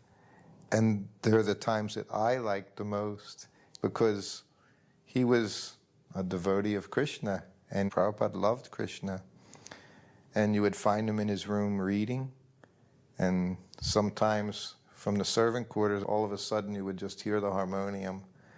It wasn't Krishna Kanti, coming in and recording bhajans. Prabhupada was just doing bhajan. And whenever I heard that, I would run into the room and I would offer obeisances. And as soon as I would sit up, Prabhupada would just give me the nod, get the kartals. And I would just play kartals, and Prabhupada would play the harmonium. And we would just chant. It's one reason I stayed with Prabhupada as long as I did, because I found being with Prabhupada was just very peaceful for most of the time. And it was amazing because, as we know, Prabhupada was doing everything. He was running everything, the entire society, the BBT, taking care of so much mail every day, doing the classes, the morning walk, instructing devotees. But somehow or other, it seemed like there were hours where Prabhupada was just alone. And he was a devotee of Krishna. And he was very sweet. He was doing everything he was asking us to do, just develop our love of Krishna by chanting and hearing, and so many times reading his books. He would walk around and chant in his room, just chant on his beads, walk around. And sometimes he would jiggle his bead bag, and you could hear the beads in his bead bag. But there was just this peacefulness that was amazing because of everything that he was doing. But as soon as the door closed, it was all gone. It was just Krishna there with him. And Prabhupada was happy. Even someone like me, you could pick up on some of that, and just feel so peaceful to be with Prabhupada. It's like you didn't want to be anywhere else at those times. When most of these professors came, Prabhupada was always, ready to take them on. He didn't get friendly with many of these professors, but he would always encourage me to bring more. And then we would work hard to cultivate a relationship to get them to come to see Prabhupada. And then Prabhupada would just smash whatever their philosophy was or whatever their point of view was. But there were a few that Prabhupada liked, like Dr. Judah and Theodore Rozek. Prabhupada was also very nice with him. And I think that was more because they came with a devotional attitude. They didn't come as if they were the great erudite scholars. When they came, they had a sense who Prabhupada was. They knew they were in the presence of a holy person. And then Prabhupada would treat them differently. But if they came all arrogant and puffed up, then Srila Prabhupada would immediately say, "And so, what is your philosophy? What are you thinking about this?" And he would immediately challenge them, and just tear them to shreds. And if you listen to any of the dialogues here, you'll see that Prabhupada would go right at them and usually be very challenging. And I think Prabhupada wanted to use these interactions as ways to give the devotees, the confidence not to be afraid to speak up. You would get a sense that there was kind of like a Japanese kabuki theater drama going on, and Prabhupada was more or less showing you how to do it, regardless of who their positions were, to present Krishna consciousness fearlessly, not to hold back and be overly polite.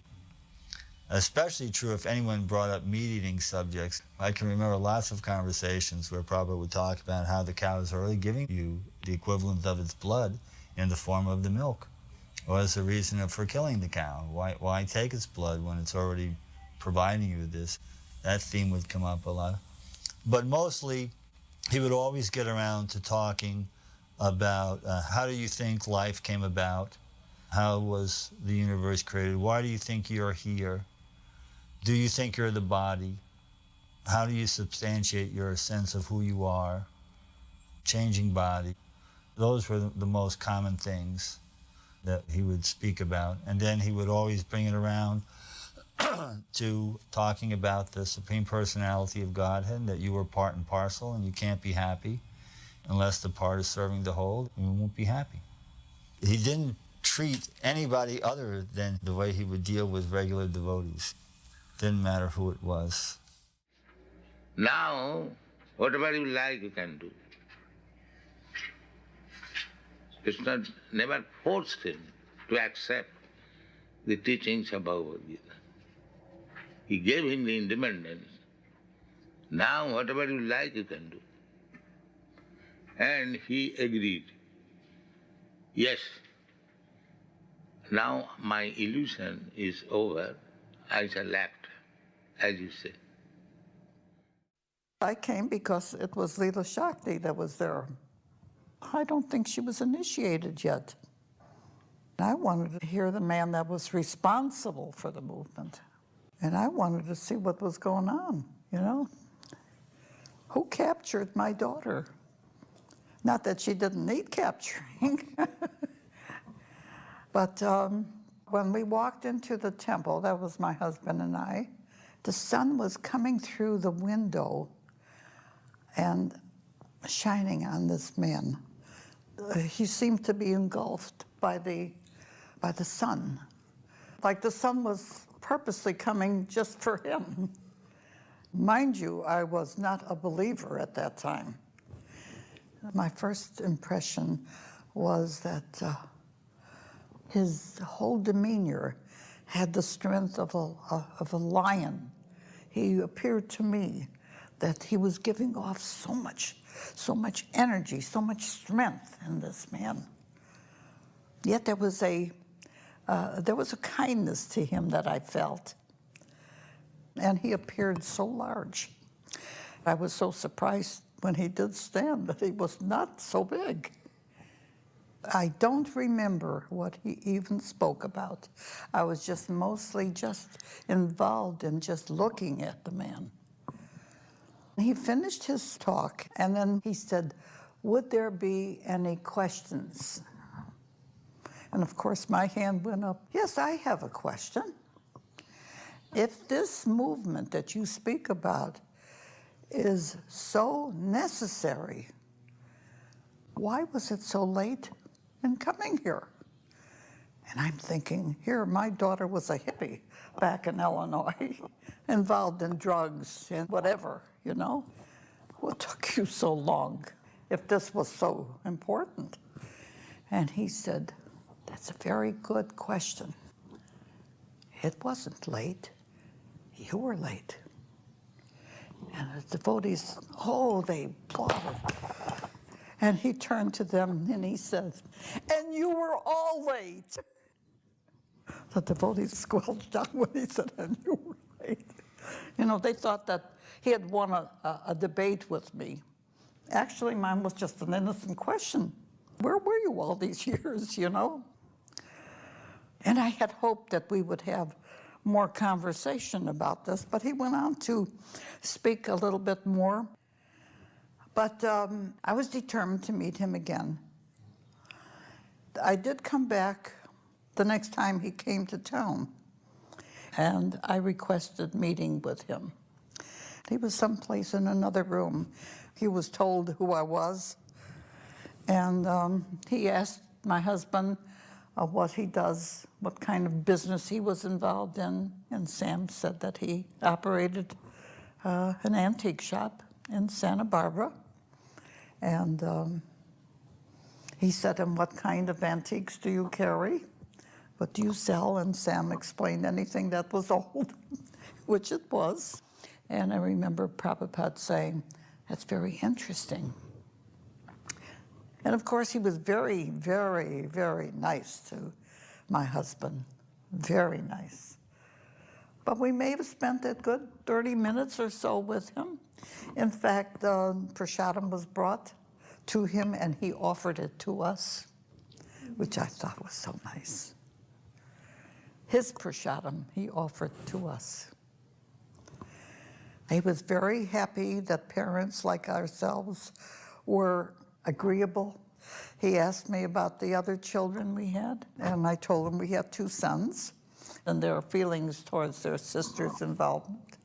And he listened. He listened to everything I said. He gave me rapt attention. Whereas I would have liked to have asked him more things, he was actually interviewing us. Now that I think of it, I'm sorry I can't remember my entire conversation with him. Some of my memory has left me with this advancing age. The next birthday I have will be 87. The third time I met him, I already had started the Friends of Krishna program, where I was writing to devotees' families. And he said, "Mrs. Forkash, you are doing very nice work. Very nice work." He asked me if I chanted, and I said I did. He said, "But you know, you should be wearing tilak." And he pointed to my face, and he said, "Right there." I said, "What is tilak?" And he called the girls over, And he said, Mrs. Forcash will wear tilak. Well, they did apply it. And I swear on everything, I did not have this until the next day when I washed the tilak and this remained. And I tell you, I went to a dermatologist and I asked to have this removed and they could not take it off. And it's still there. That's something. Announcements were being made that Srila Prabhupada was concentrating on his translating work and he wanted to get a lot done, and devotees should not bother Prabhupada. Only GBCs or sannyasis could go to see Prabhupada, and the usual requests for guests and such would be minimized. So I was a small temple president in Phoenix at the time, and I had a $50 donation to give Prabhupada. It's just like nothing, you know. So Rakshana was guarding Prabhupada, and I made a little pact with him to let me up the back stairs. And we talked to Srudakirti, who is Prabhupada's servant, and he also agreed to let me in just for a minute. So it was 9:20 at night.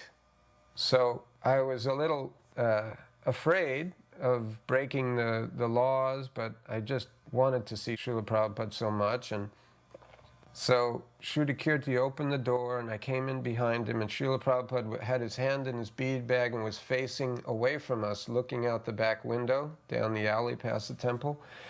And Srudakirti said, Srila Prabhupada, this devotee from Phoenix has come to see you. And Srila Prabhupada turned around, and as he slowly turned around, the fear of interrupting him and being insignificant was fairly strong, but when he turned around, he had the biggest smile on his face. And he was just radiating warmth and love from his heart and giving me a greeting like, oh, my dear son has come to see me.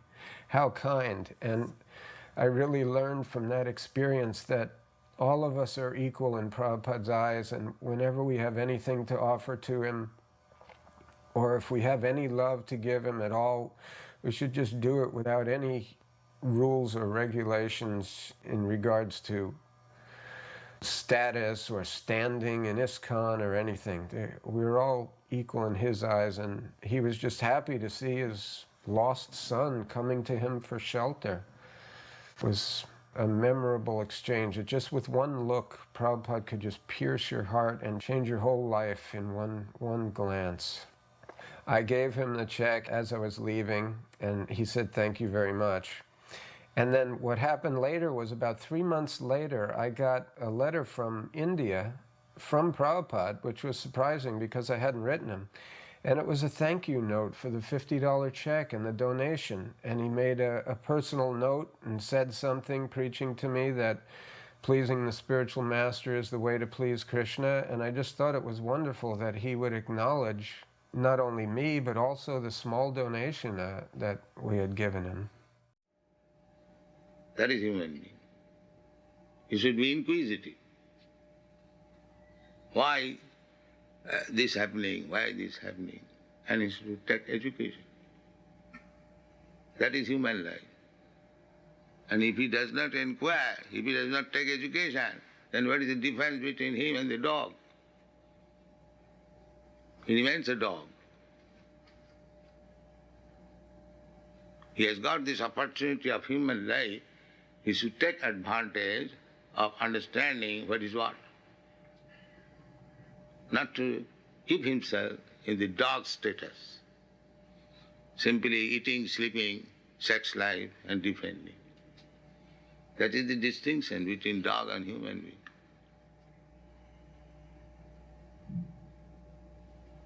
If he does not become inquisitive, how to control the mind? He is not even human being. And dog never inquires. Dog knows that when I bark, people become disturbed. He never asks how to control this barking habit. Because he is dog. He cannot do that. A human being can do that. People hates me. I do something wrong. I have to control my mind. That is human. One time, I invited Professor Benford from the University of California, Irvine. He's a particle physicist, and he had some interest on something beyond science. And in the garden, Prabhupada's garden, in the course of discussion with Professor Benford, Prabhupada was asking that you scientists are spending so much time in studying a piece of grass. What is the color of the grass?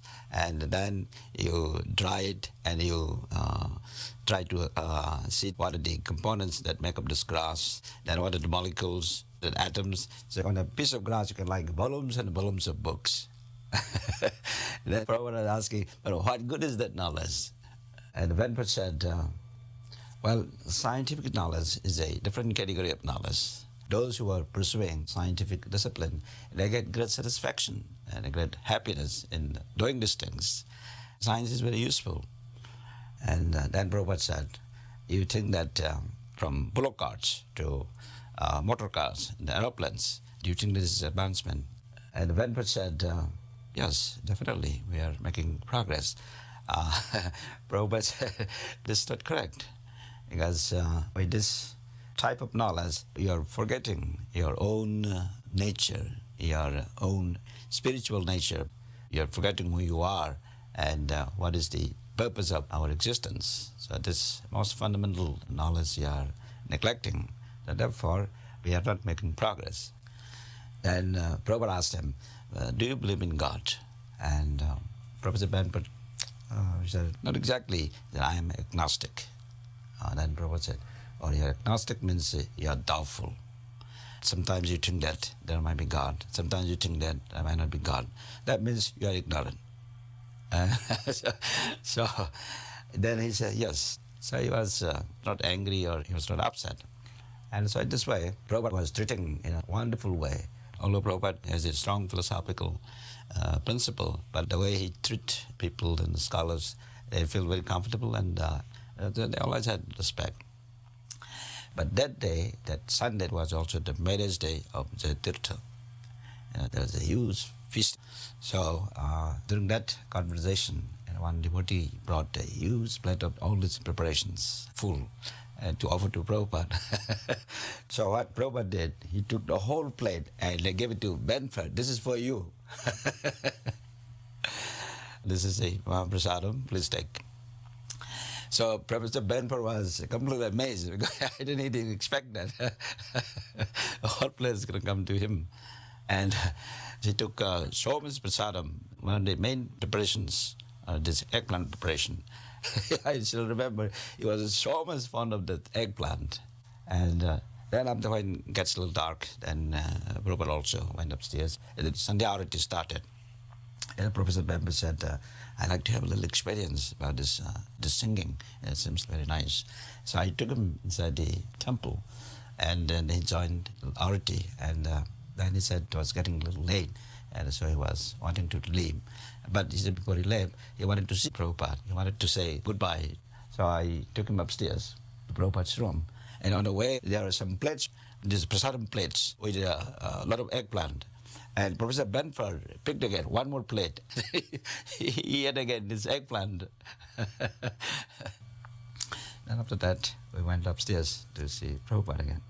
And then this time, he was so impressed by Prabhupada's dealings with him as a spiritual authority. So he said, I'd like to thank you for having me here this evening. And you are doing so much wonderful service to train these American young boys and girls learning this culture, and it is a wonderful thing. And so he was giving a tremendous appreciation to Prabhupada, and then he left. Once going up to Prabhupada's room in Los Angeles, Bhardraj was walking into Prabhupada's room a little bit ahead of me, and Prabhupada said, "Where is Rukmini?" And he said, "Oh, she's always busy doing something." And then I walked in slightly behind him, and Prabhupada saw me, and he said, "Yes, always stay busy, busy, busy. Otherwise, Maya will say, 'Come and play with me.'" And he held out his arms like someone trying to embrace someone. He said, Maya will say, come and play with me.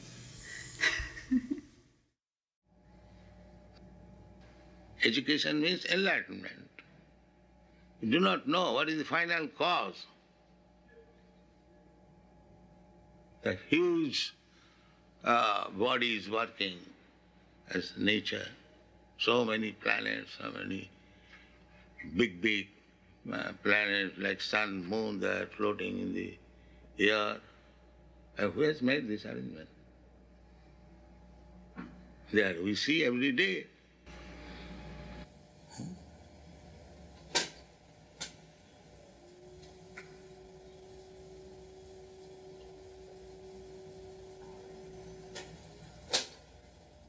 And everyone is speculating. It is being done like this. Another philosopher comes, he does, it is like this. Another says, it is like this. Naso nijjasya matang na bhinnam. A philosopher is not a great philosopher if he does not defy the other philosopher. Is it not? So this process is going on. I defy you, you defy me, that's all. But what is the real fact? Neither you know, neither I know. But we write big articles. That is going on.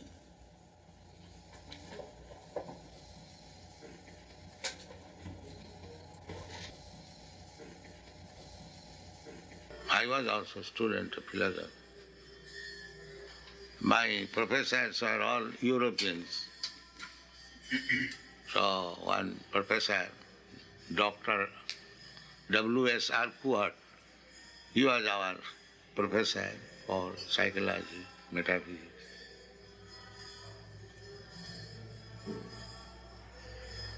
Later on he became the Vice Chancellor of Calcutta University. A very nice gentleman.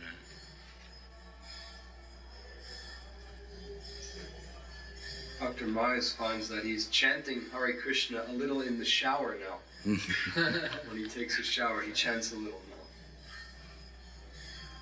now. One press reporter in the Berkeley University in the beginning, he wrote his article and he read that after hearing this Hare Krishna for a few minutes, I came home chanting all the road Hare Krishna, Hare Krishna. We are living beings, we are conscious.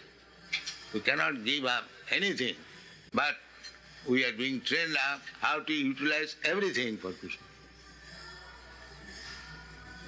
That is Krishna.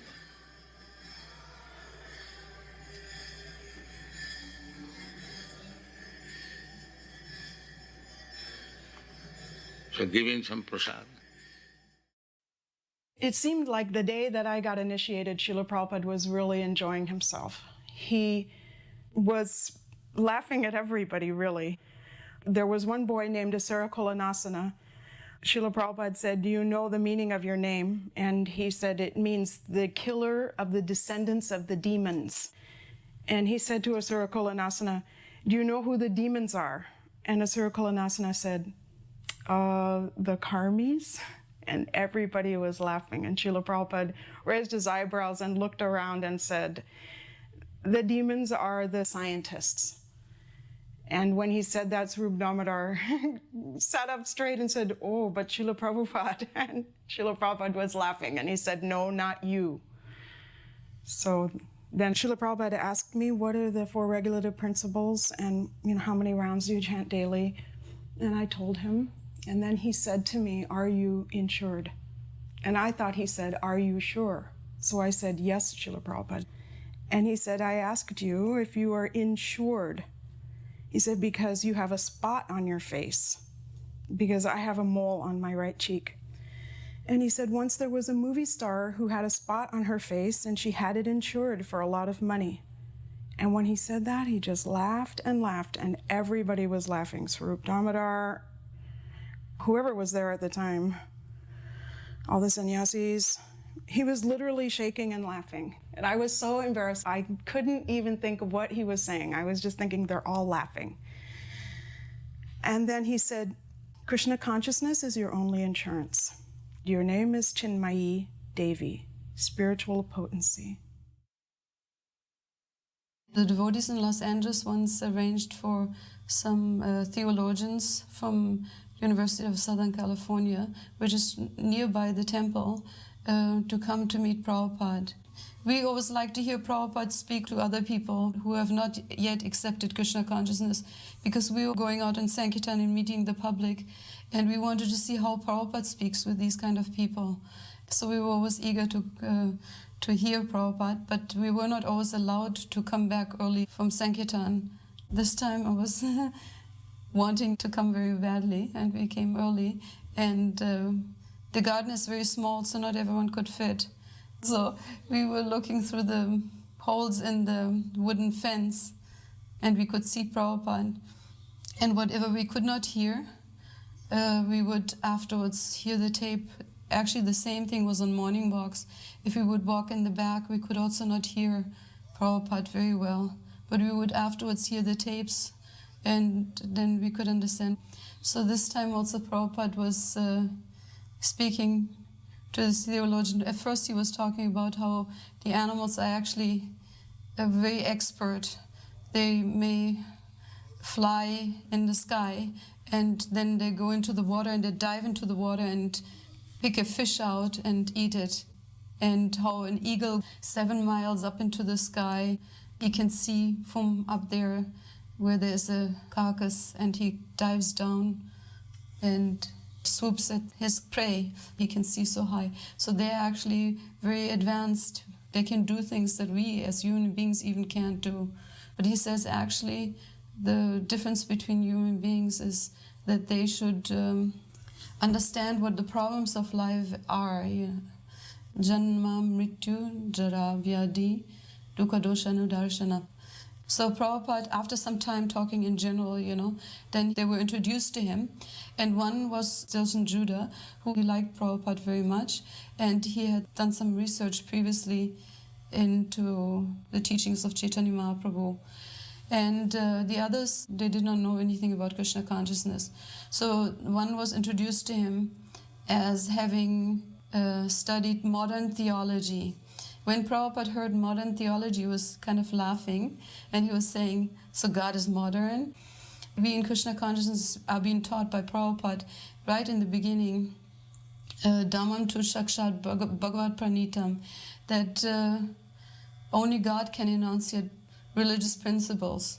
And we know from Bhagavad Gita that Krishna is consistent. What he has taught to Arjuna 5,000 years ago, he has also taught to the sun god Vivashwan some millions and millions of years ago, the same wisdom. And there's no change. He remains consistently giving us this knowledge.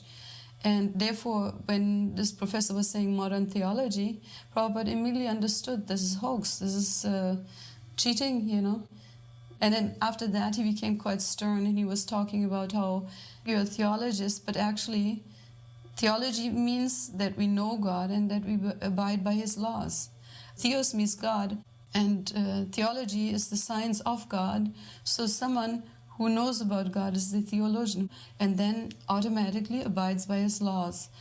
And I think you mean to say Theosophist. Theosophist means a person who is in search for God, who does not know yet God, but he's eagerly searching for God. And then the professor was saying, so is knowledge, does that mean that is the end of search? Prabhupada says, yes, automatically. Can you not do both? Prabhupada says, no, this is illogical.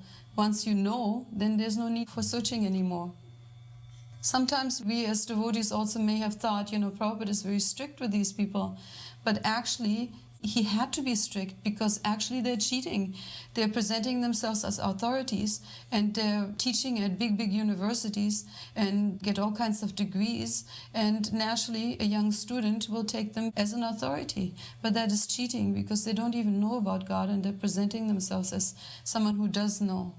And therefore people are wasting their time hearing these kind of speculations, which may be accepted now, and in a few years again they're overthrown. And so then he said, so we accept from higher authorities. I'm not presenting whimsically a God. I'm presenting how I heard it from my spiritual master and from the great acharyas in the past. Therefore, what is the difficulty to accept what I'm saying to you? Dr. Sturgeon Judah, he was kind of representing everyone else, and he was saying, maybe because we are older, it is a little difficult for us to take up something new. Then Prabhupada said, then you're not serious. If you really want the truth, if you're really in search of God, when it is presented to you, presented in an authoritative way, then you should accept. So, in a very short time, he showed that it was actually cheating to present oneself as an authority when one has no knowledge.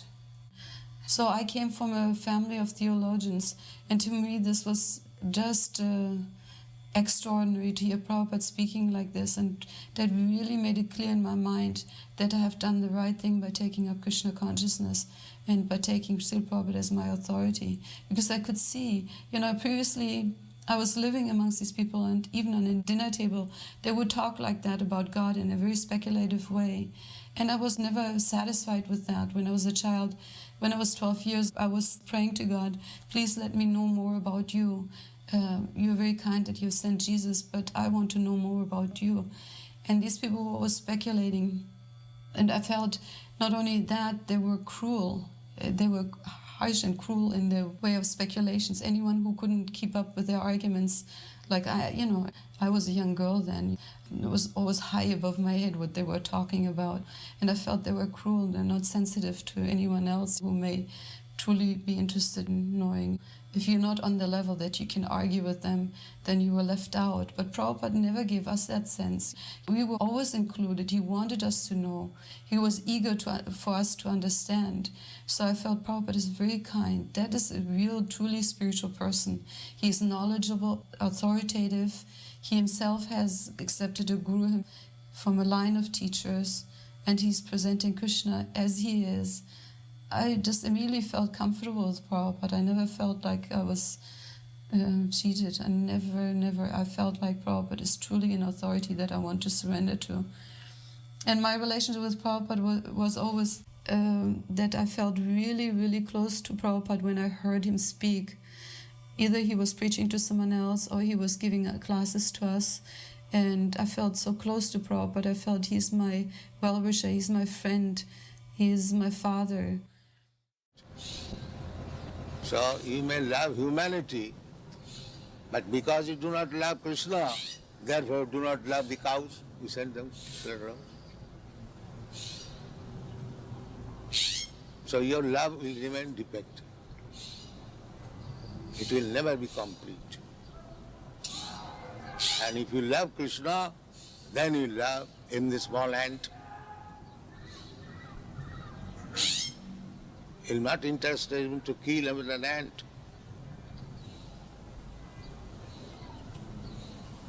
That is real love.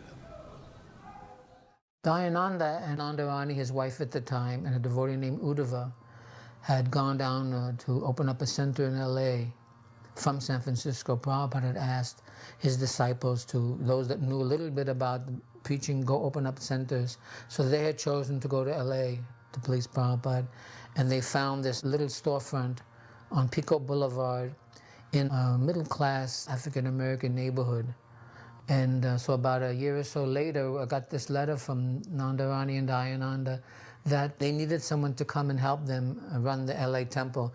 Actually, she was going to her mother's house, and Dayananda was going to be away, so they wanted somebody there to run it.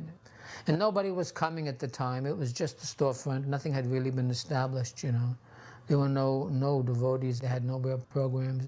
So I went to LA, and I was there by myself, actually, for several months, I was in the temple alone, and Prabhupada started to write me letters saying, it doesn't matter, nobody is coming, you can just chant to the walls. Krishna will hear you. And so many letters I had where he said, don't get discouraged if nobody's coming now, because very soon your temple will be successful. Just work sincerely and everything will happen. So my program was to just have the morning arati, which was a little later than now, and we had a picture of Panchatattva. I would get flowers, We had very little Lakshmi, maybe like $200 a month to maintain everything. $100 paid the rent and $100 was for everything else. When I started to communicate with Prabhupada, he would encourage me to do things. So then I wanted to please him. So little by little, I'd make contact. People started to come around and contact with some of the local papers and the free press and put advertisements. And gradually, 1 or 2 people started to come around, and then some devotees from San Francisco came down to help, and things started to progress little by little like that.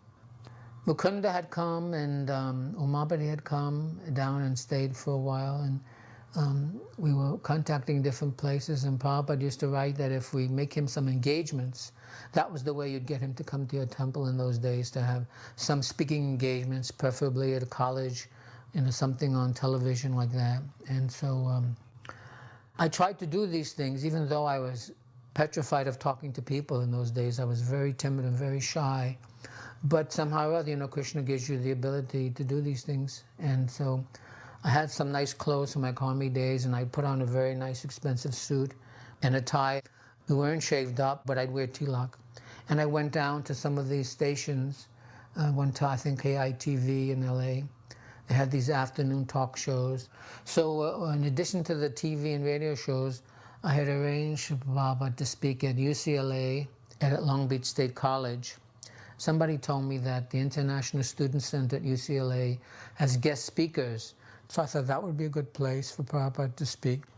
But not being experienced and very expert, I went down and spoke with somebody there, and she asked me if we were proselytizing.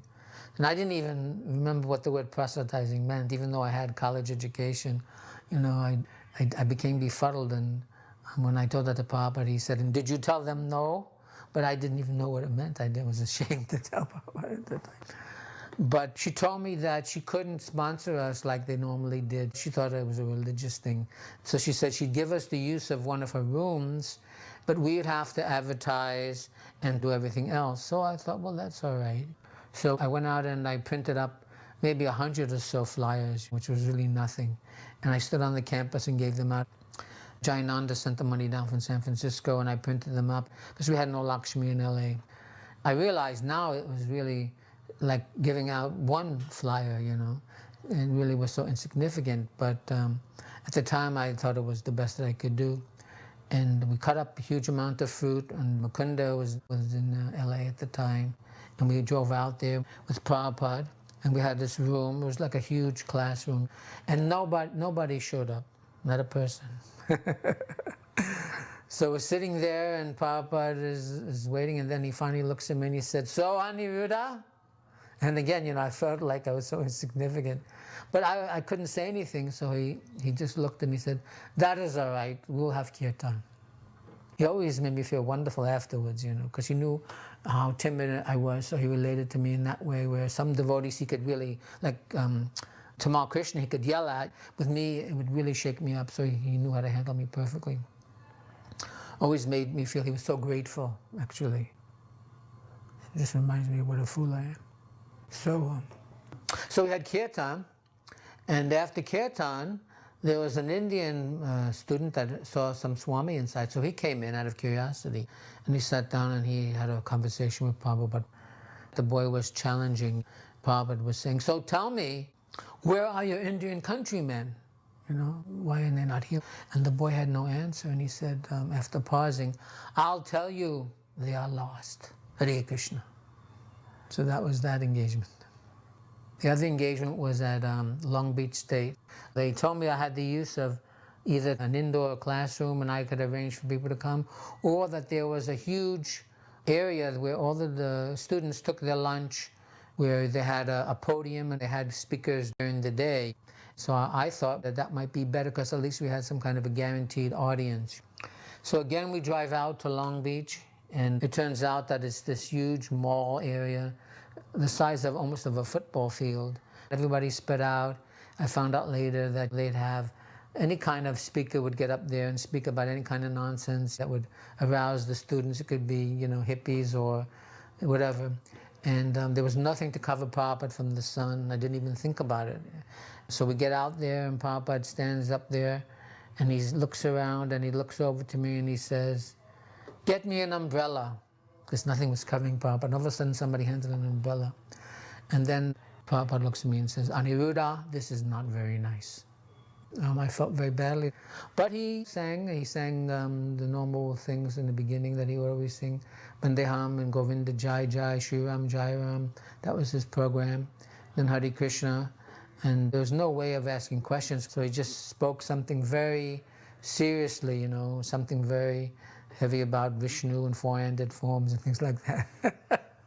And then we left.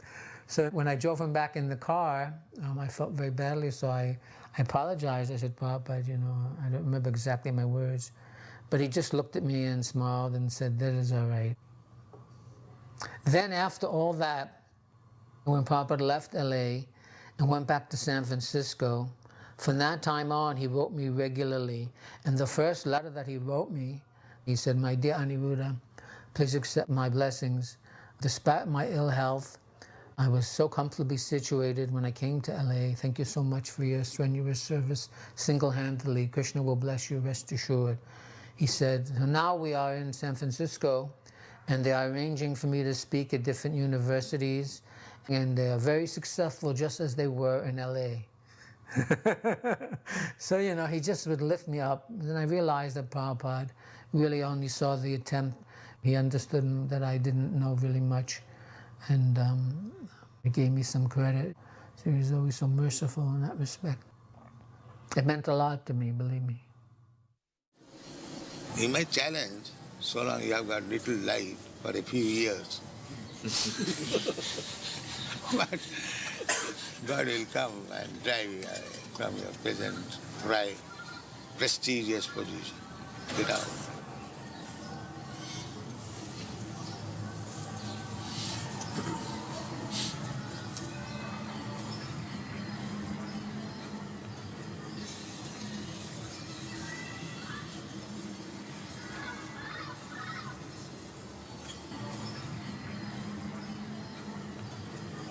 So unless one is madman, he cannot say there is no God.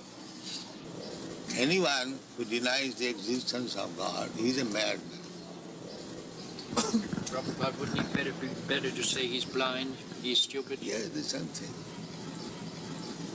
The mad is the sum total of all stupidity. When I say mad, it is the sum total of all kinds of stupidity.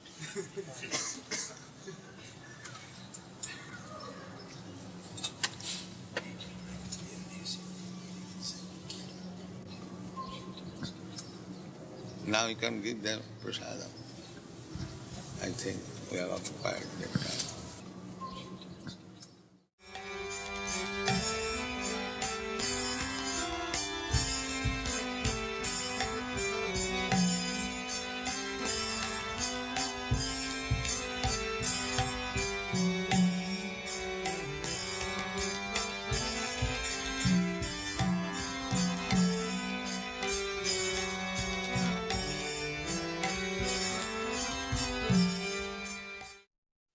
All across America, wherever Prabhupada went, he would be taken to the park for the morning walk at 6 o'clock. And wherever he went, you see the parks were empty. Not a single person. This is before the jogging craze, the health craze. So everywhere we went, they're very nicely manicured parks, taken care of. Nobody was there. So Prabhupada's telling the story of the snake and the mouse.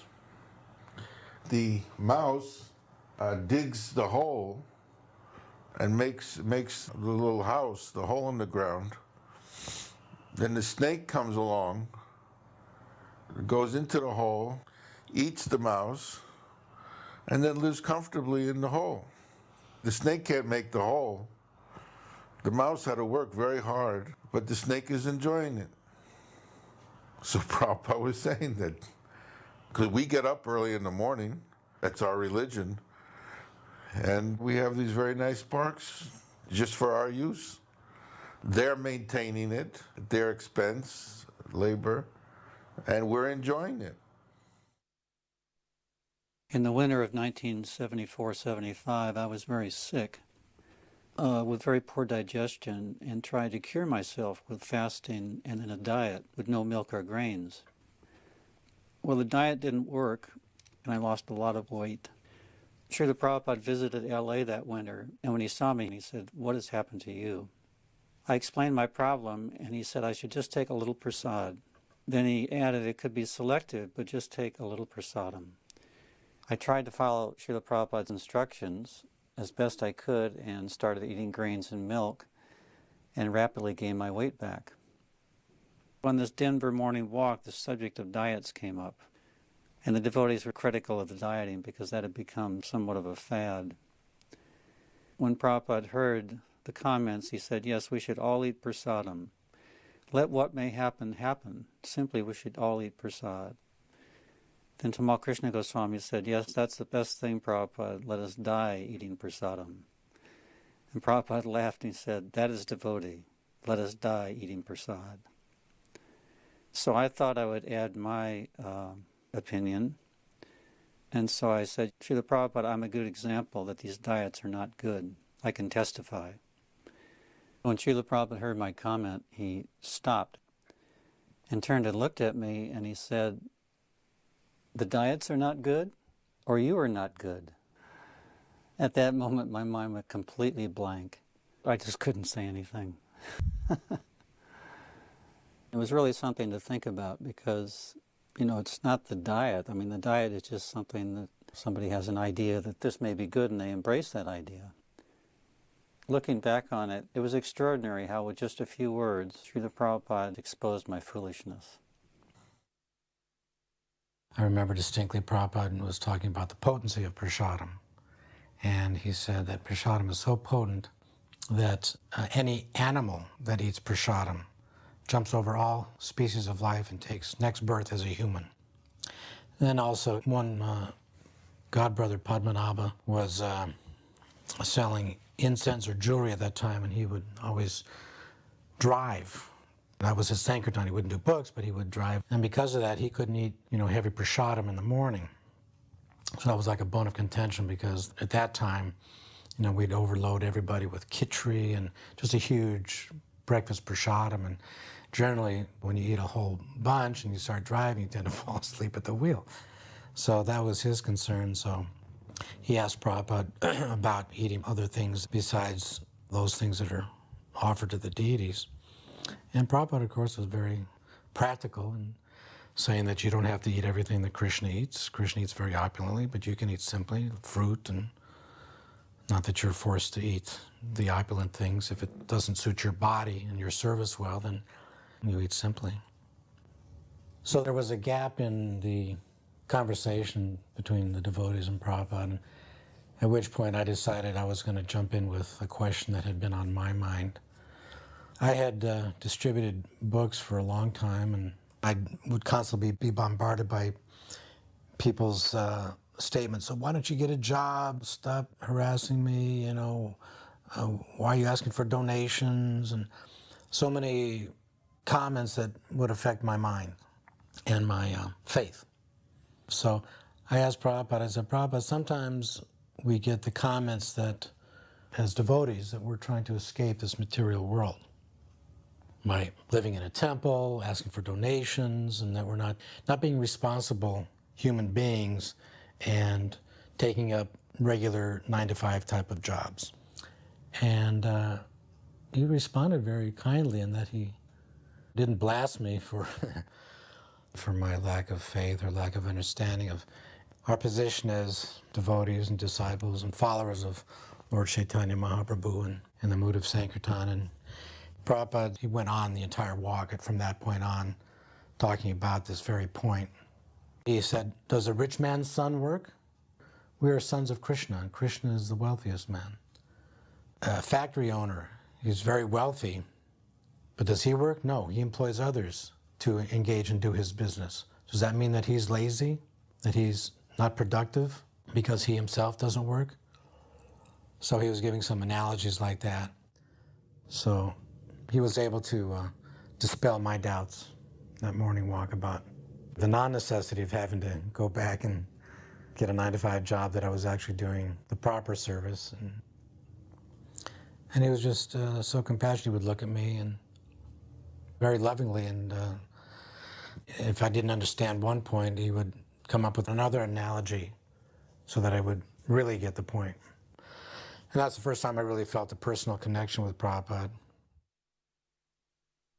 And this one morning, I remember he was hammering me on this one point because I kept on saying that the living entity grows. And Srila Prabhupada was saying, no, not growing, changing, second by second changing.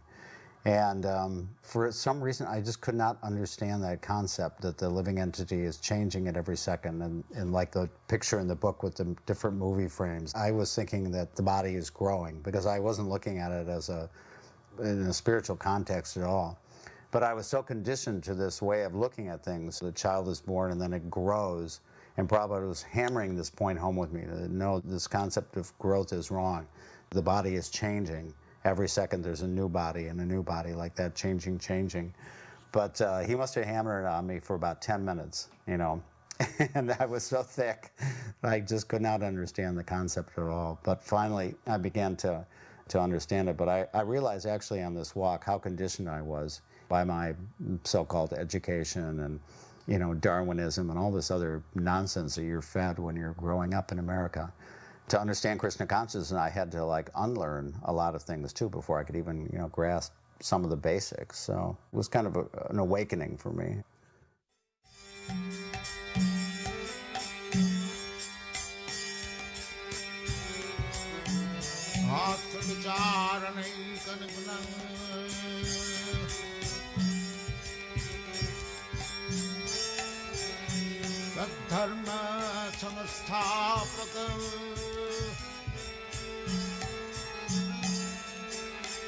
Lokanang hitakarnang dirbhuvane mannang sarannakarang. When Prabhupada came into the airport, they had planned for the television and different people to interview him. So they brought him into a room, but then nobody showed up. And I just remember Prabhupada was very undisturbed. You know, we were all upset that it didn't happen. And then they took Prabhupada back to the temple. The Denver temple's very long, and at that time we just had little Radha Krishna. And when they opened the curtain, Prabhupada immediately called Brahmananda over. And he was saying that little Krishna didn't have a peacock feather on. And we were all amazed that from such a great distance, his Vyasasana was way in the back of that temple, that he immediately saw that and had them fix it. In Denver, it was just after LA, and all of the problems that were there in Los Angeles and the political situations of the organization, of the management of the society were weighing heavily upon him. And at the same time, when he was in Denver, there was an undercurrent, not a major theme, but an undercurrent of problems with householders. There were also other problems with some sannyasis. I forgot who it was. And it seemed to be in America, Prabhupada was very much preoccupied with disturbances. Whereas in India, he was preoccupied perhaps with fighting with people who were trying to take away lands. I think he was less disturbed by that than he was by the disturbances with devotees.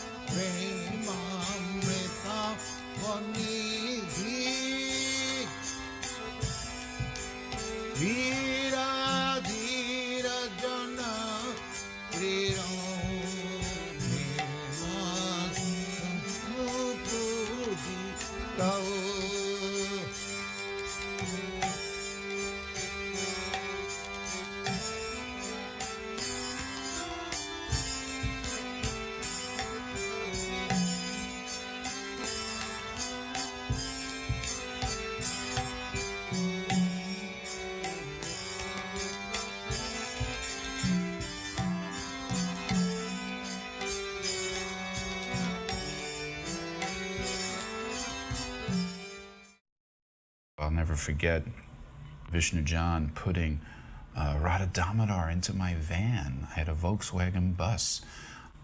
Vishnu John sort of reclined on the little bed type of thing I had there, and the murtis were placed carefully on the seat.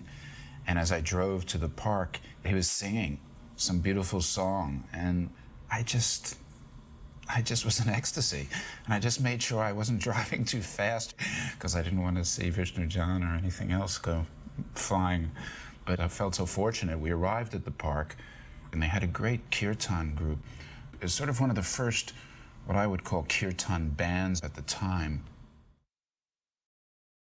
Vishnu John Swami would be playing harmonium and singing, and then we would play the various instruments that he had accumulated over the course of time, like the Esraj that you see Sri Ram here playing, the Ektar, which no one in ISKCON at that time was playing, and then we'd have various sorts of drums and percussive instruments that the other brahmacharis would play or guests would play that were usually musicians. That was basically what we did. Prabhupada was extremely pleased because it was a devotee-making program. There are many brahmacharis that came as a result of our traveling, preaching, and presenting the chanting of Hare Krishna and the distribution of BTG magazines and other books. Secondly, it was the way Vishnu John Swami had arranged it. The deities were, of course, were always captivating. The exotic instruments, his deep and melodious voice, and his sheer enthusiasm for chanting the holy name. People literally were captivated upon seeing this whole presentation.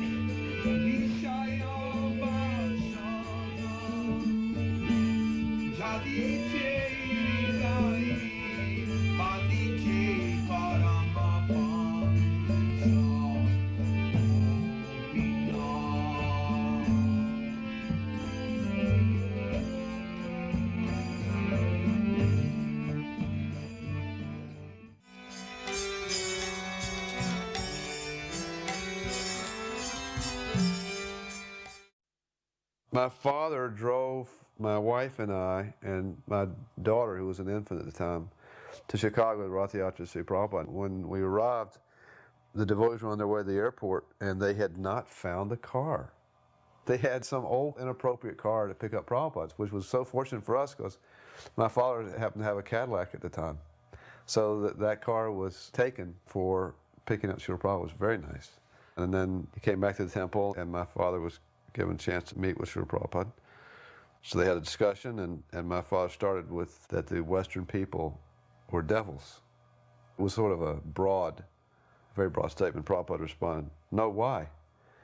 And he said, well, they've dropped the atomic bomb on Japan, and mentioned that when he was in the Pacific in World War II, that some of the sailors used to drop the Japanese prisoners of war off the boat to see them be eaten by sharks for sport. Prabhupada said, no, they attacked you. And my father accepted that. But it was a nice exchange. Prabhupada was very kind and respectful. At the time, my father, I think, he would have been 54 years old, which I thought was extremely old at the time. I'm now 55. I had gotten a magazine at a concert. John McLaughlin and his Mahavishnu Orchestra and the devotees gave me this magazine. I said, oh, this is Mahavishnu. After coming to the temple for the first Sunday feast, I continued to come. I never missed one Sunday feast. I kept going, started chanting regularly and attending the classes. And on Friday after I got out from work, I would get on the train and try to make it to the temple and stay there all weekend. Devotees would drop me off on Monday at the train station. They would be going on Harinam, and I had to go to work. And finally I said, I don't want to go to this job. I want to stay and chant with the devotees. Finally, after that, I joined. When we were going on the book distribution, I traveled from Chicago to St. Louis to Texas to Oklahoma, Arizona, and all the way up to Los Angeles. And I ended up staying in Los Angeles. But somehow I still wasn't convinced by the devotees' behavior. A couple of things happened that were a little disturbing. So I said, Prabhupada's coming to Chicago, so I'm going to go back to Chicago and meet Prabhupada. And I'll know then for sure whether I'm going to stay in Krishna consciousness or whether I'm going to leave. Took the bus back. It's a very hot 3-day ride on the bus. We were painting the temple and waiting for Prabhupada to come. And finally the day arrived. The devotees were going to the airport. I also wanted to go, but they told me that I couldn't go. I had to keep on cleaning the temple and getting everything ready for Prabhupada to come. When the car was on the way back, they called and says, okay, Prabhupada's on the way. All the devotees should get ready to have kirtan out in the front. So we went outside to wait, and the car pulled up, and Prabhupada was sitting in the back seat. And they opened the door, and Prabhupada got out.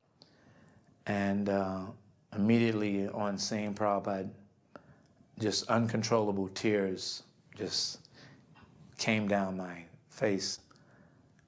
And I didn't think I was a crybaby type, but something that was just uncontrollable. I couldn't control it, but then I knew that actually, yes, this is the messenger of God. I was completely convinced from that point that Prabhupada was definitely Krishna's representative. There was no doubt about it. So I said, okay, Krishna, I'm not going anywhere. And I made a vow at that time that actually I would continue to serve Prabhupada regardless, no matter what actually happened, you know, in the long run. Whoever went, whoever stayed, that somehow I would continue serving Prabhupada. The day before Srila Prabhupada left Chicago, there was a great celebration in the temple. 4 small sets of Sri Sri Gaurnitai deities, brass deities, were installed. And while the devotees chanted the Maha Mantra and read from the Bhagavatam and other scriptures, the deities were given a full abhishek, and then they were dressed, and then each set was carried out to a different bus, a Radha Damodar bus. And each set was to preside over that bus while the devotees preached and sold Prabhupada's books. So when that was complete, Srila Prabhupada gave a talk, and he mentioned how pleased he was that now with these buses, devotees could go from town to town and city to city and distribute books explaining the science of Krishna consciousness. He said, materially, racing around will not help us in spiritual life.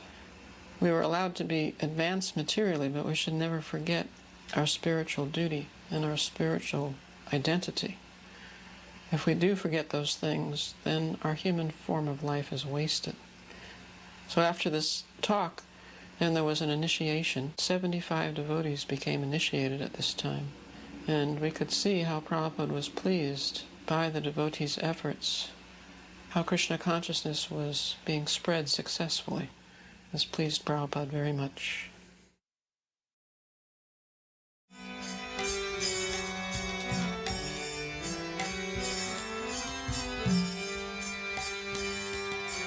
Krishna Kirtana Gana Nartana Prabhu Premamritam Banidhi. I was fortunate to film Srila Prabhupada at the airport arrival in Philadelphia, and I remember how thrilling that was, because when he would walk through the airport and everybody chanting and dancing in ecstasy, it was an experience that's hard to describe how satisfying it is to be in his association in public with so many devotees. I remember the officials from Philadelphia who were nervously dealing with this arrival of this VIP, but they have greeted many VIPs at the Philadelphia airport in their day, but they never greeted a VIP who had such an entourage and with such sound. All the senses were engaged. It looked so great, it sounded great, it smelled great with the garlands. And this police official who was there, who was a high-up official, was a little bewildered at first, but he was steady in his own way because he didn't lose his cool. And as I recall later on, he was very proud of the festival because he got swept up in the transcendental ecstasy of Lord Chaitanya's Sankirtan movement.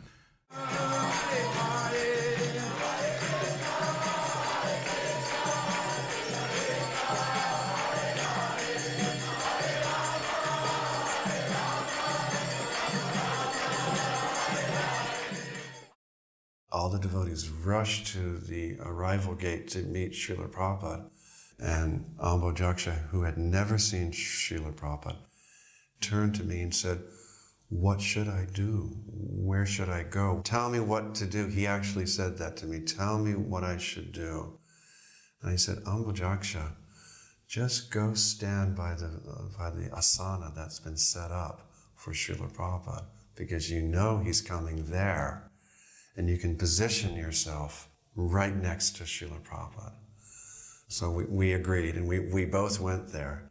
So as Srila Prabhupada came and sat down, a devotee lady approached Ambojaksha with this huge plate of fresh cut fruit for Srila Prabhupada and gave it to Ambojaksha. So Ambojaksha offers the plate to Prabhupada, and Prabhupada takes one fruit, pops it into his mouth, and then does the Bengali drinking style with the water. And for Ambojaksha, it was just perfect. This is the first time Prabhupada had been to Philadelphia when there was a temple there. Before, he stopped off at Butler. On the way back from Butler to New York, he stopped off at the University of Pennsylvania, October of '65. Then he came to Temple University once, spoke in Swami Nikalananda's course, made some devotees too from another program. Prabhupada also met with scholars while he was in Philadelphia. Tom Hopkins, who he was really, really quite favorable to. And this professor from the Temple University, my religion department, Babhuti Yadav, and Prabhupada raked over the coals. It was so heavy with him. Prabhupada said to him, "What do you teach?" He said, "Hinduism." Prabhupada said, "And what is that Hinduism?" And Professor Yadav made the mistake of saying, "I don't know. You tell me, what is that Hinduism?" Prabhupada said, "Oh, you're teaching. You do not know?" He said, "This is our Swarab Damodar. He's also a PhD. Let us ask his opinion. He says he's teaching, but he says he does not know. What is your judgment?" On cue, Swarab Damodar says, "Cheater, Srila Prabhupada, that is called cheater." This is how it starts. Prabhupada says, "So, he's called you a cheater." It got heavier and heavier. Finally, Yadav admitted he was a cheater. He said to Prabhupada, "Yes, I'm a cheater, but I'm an honest cheater." Prabhupada did give him a break. He said, "You say you are honest, but the judgment of a cheater cannot be accepted." So he was demanding that Prabhupada tell him what Hinduism is. And Prabhupada said, "First, you become shaven-headed like these. Then I will teach you. Tadvidi pranipatena pariprashnena sevaya." Babhuti Yadav says, "I did when I came in, I offered my pranams." He folded his hands together. And Prabhupada said, "Then my first instruction to you is stop this cheating business." Oh, and the GBC and everybody were just shooting daggers at me, because Prabhupada was quite visibly angry. And I didn't know what to do. I had brought him and everything. And there were some graduate students there, or friends of mine, who couldn't believe it, what Prabhupada was doing to him. Another point, Prabhupada had quoted the verse, "Mamekam sharanam braja." Just surrender to me. What is the meaning of surrender? Yadav said.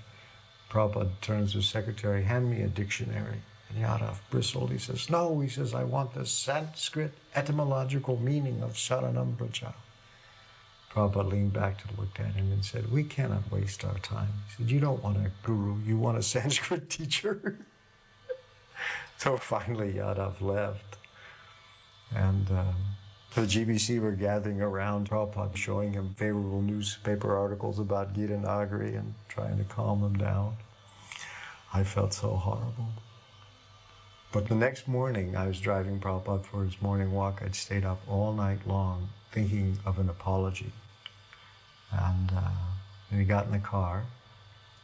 He started driving and said, "Srila Prabhupada, I'm very sorry. I brought that professor to see you. I didn't know he was such a demon." And Prabhupada looked at me. He said, "Oh," he said, "No, it's all right." He said, "At least he was chastised."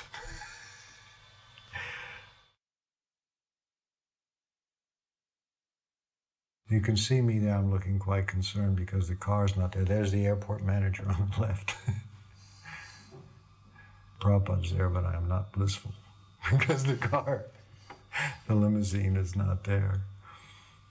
The famous Cadillac limousine. Because the reporter asked them later, they say you're very humble, but I see that the devotees brought you from the airport in a Cadillac limousine.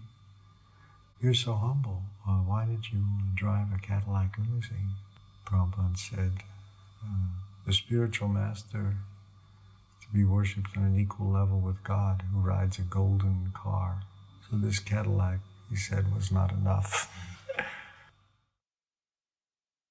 When we left the airport lobby and came out to the street, there was a pause, I remember, waiting for the vehicles to come. And Prabhupada just stood there on the sidewalk.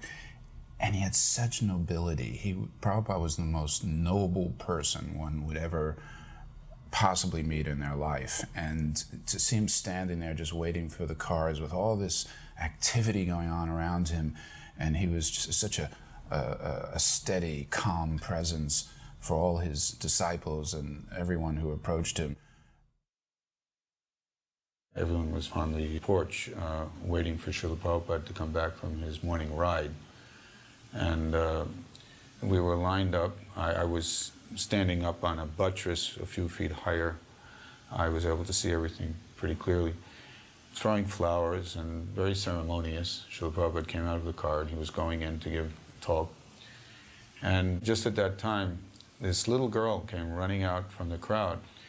And she started asking Srila Prabhupada, when I make the garland, I don't know to put first the red flower and then the white flower, and then you put the needle in like this, and then and she started asking Srila Prabhupada extremely specific questions about how she could perform her service of helping to make the garlands.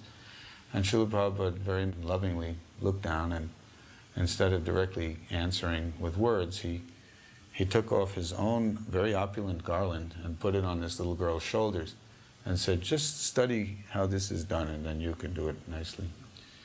And everyone was very happy with that exchange, especially the little girl.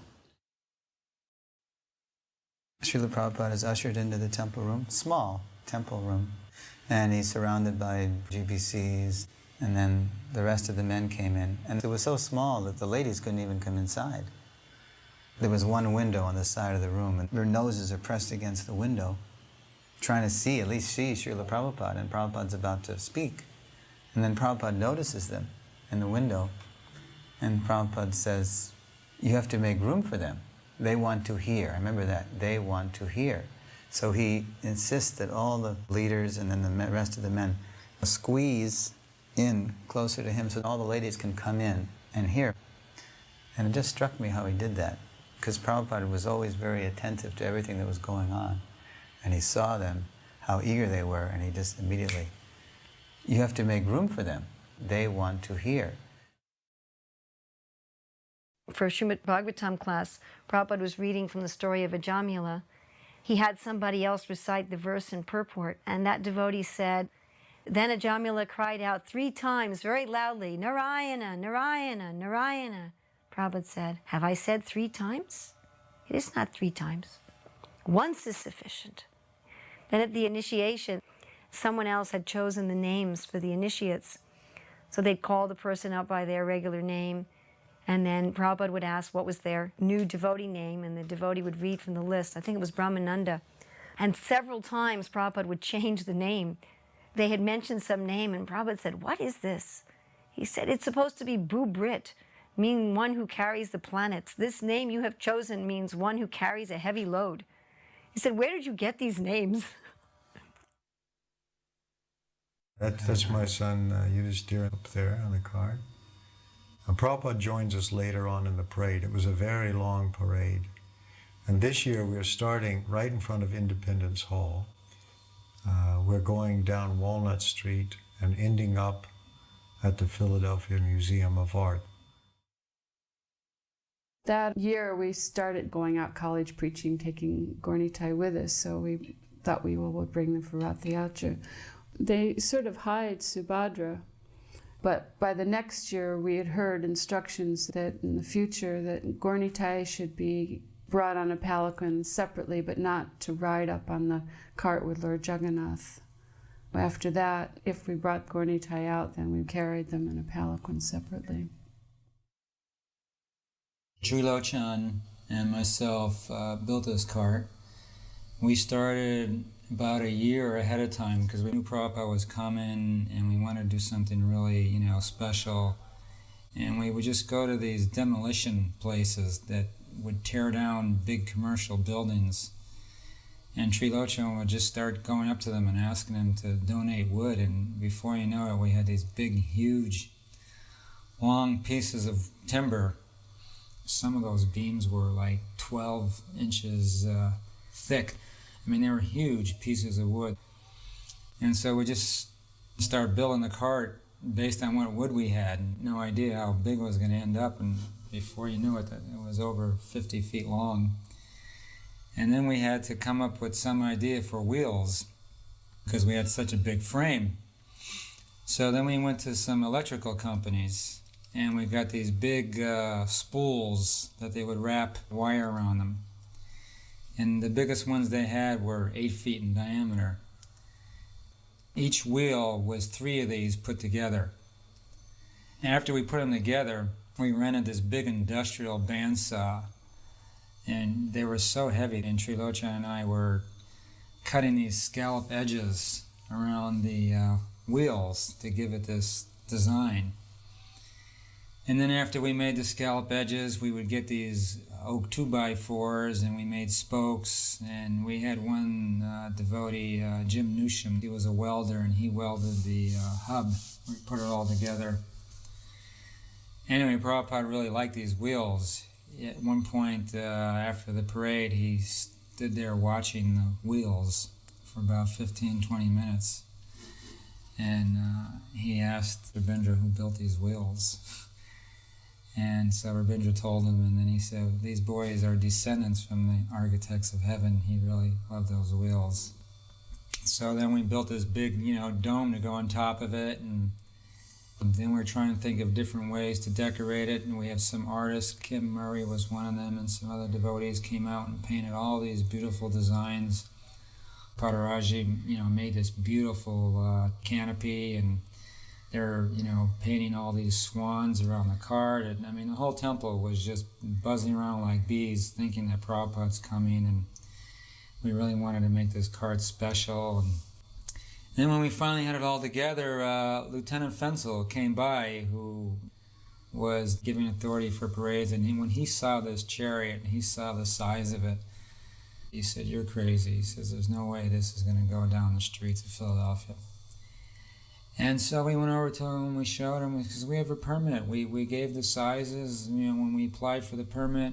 And he says, "I don't care what that permit says." He says, "There's no way you're going to take this cart down these streets."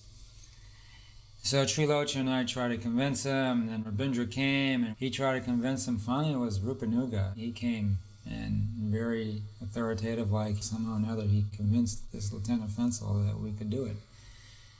And so during the parade, this Lieutenant Fensel just kept following the parade, and there was different times when we had to fix things underneath the cart. And by that time, he was like so much into it. He actually came underneath the cart himself. He says, "Do you need any help?" And you could see his whole face was transformed. He went from this real miserable, authoritative, like policeman. He just became like really jolly. And he did everything he could. He was like really into the cart. We started without Prabhupada. He wasn't there yet until we went around the corner, and then Prabhupada arrived. And when Prabhupada came, everything came to life. It almost rained every day. In fact, it was raining on the Rath Yatra. You can see it's overcast. And just as when Prabhupada was coming to get on the cart, the sun came out. That was the first time we'd seen the sun. I was really afraid it was going to rain all during Rath Yatra. Twice we went out for morning walks and we just drove around because it was raining so hard. First time we took him for a walk was up in the Wissahickon Gorge near the temple. The Wissahickon Gorge is a forest in the middle of the city. Prabhupada said, "What is this jungle doing in the middle of the city?" And at that time, people were preaching there was a food shortage. And so he said, all these should be cut down and it should be planted. There's sufficient space to grow food for everybody. So then the next time we took him for a walk along the river where there's more like a park, and he liked that much better. But it was so rainy, Prabhupada said, this is just like India. He said in Puri it's always raining during Rath Yatra time. From way up the street, the devotees parted and the car stopped and Srila Prabhupada got out of the car and walked toward the cart. It seemed like it was a great distance to me, but my very distinct memory is that as Prabhupada approached the cart, I was privileged to witness the meeting of great personalities, the meeting of Srila Prabhupada and Lord Jagannath, and I felt suddenly as if the devotees had melted away, the sound of the kirtan was from a distance, and I had a little peephole into this extraordinary exchange. The moment when Srila Prabhupada and Lord Jagannath greeted one another.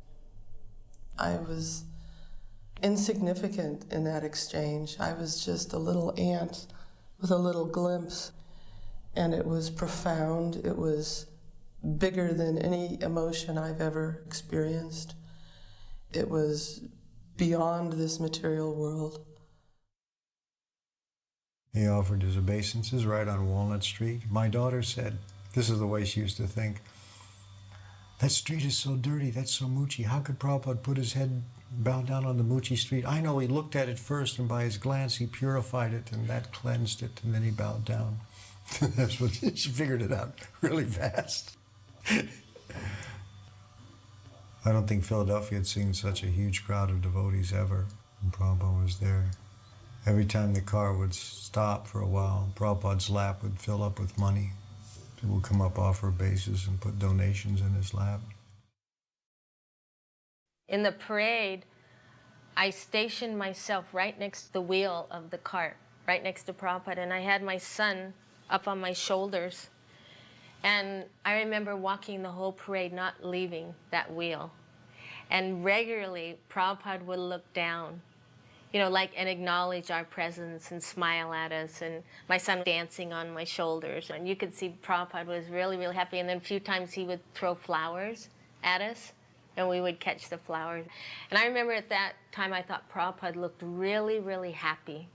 I remember just thinking, I'm walking next to Prabhupada, he's on the cart, I'm on the ground, and I felt like I could walk forever, that he gave me the strength that I could walk for time immemorial in that kind of situation. It was really, really nice. And he looked so happy. He looked strong and happy and just like pleased and satisfied with the whole festival.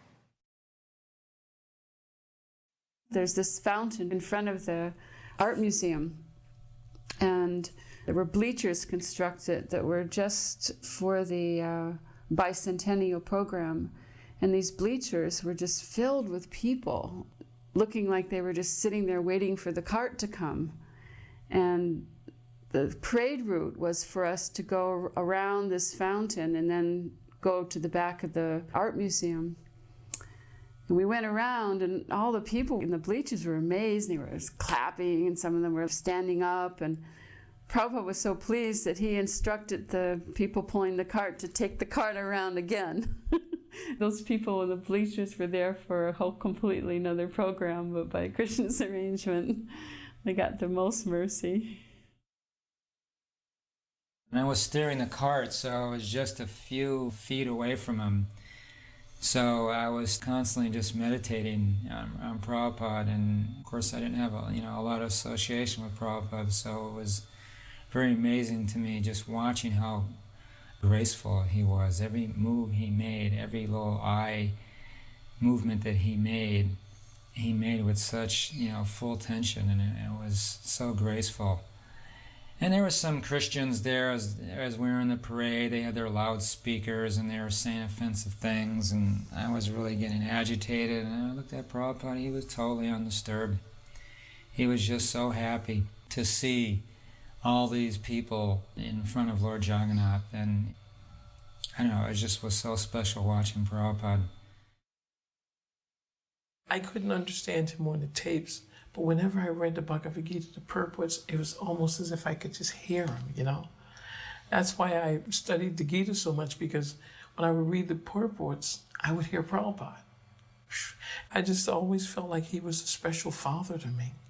And I didn't think I could please him.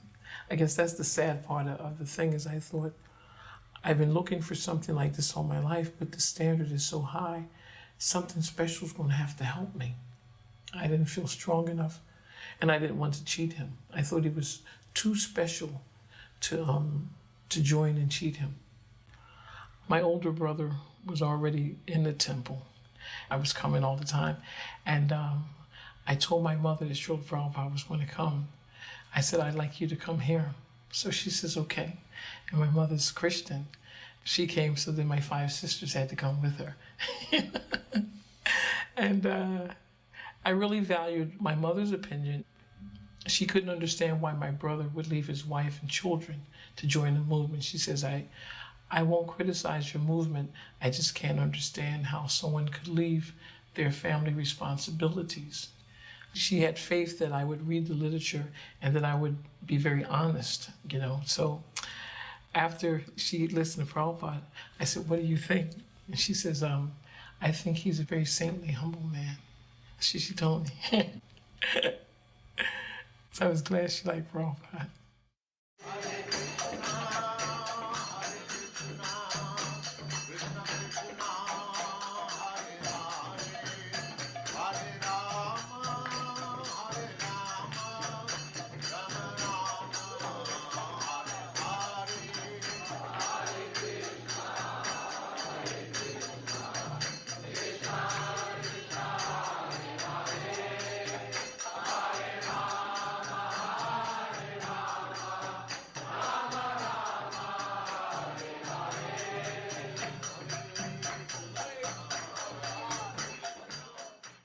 When we finally arrived at the park in Philadelphia, I remember there was an immense crowd there, and there was a great vista. It reminded me almost of Washington, D.C. and the Mall, and Martin Luther King when he gave his famous speech, I Have a Dream. And so many devotees were there, but then there were so many people from the city of Philadelphia who just happened to be in the area, and everybody stayed. Prabhupada gave a short address on this grassy slope in back of this museum, just as an example of what Prabhupada had to tolerate sometimes. I remember it was very popular at this time in America for young people to streak, just run with no clothes on. So all of a sudden during Prabhupada's talk, there were some streakers just streaked right across the place, and then but it didn't phase his divine grace. Sometimes he would work these things into his talk. He'd make some comment that would perfectly crystallize a point. But Prabhupada had to endure the streakers, carry on. She was interviewing him the day after the Rath Yatra. The reporter said to him, devotees told me during the parade that there were invisible beings flying overhead showering down flowers, and that you could see them, but we could not. I was thinking, what an idiot. Talk to this reporter. She said, is that true? Prabhupada said, yes. He said, you cannot see them because you are envious of the spiritual master. No reaction, really. The article giving the amount of hostility she had was not bad. It was a big Sunday feature article for the magazine. Try to read, try to understand, and take it very seriously, and you will be happy. Thank you very much.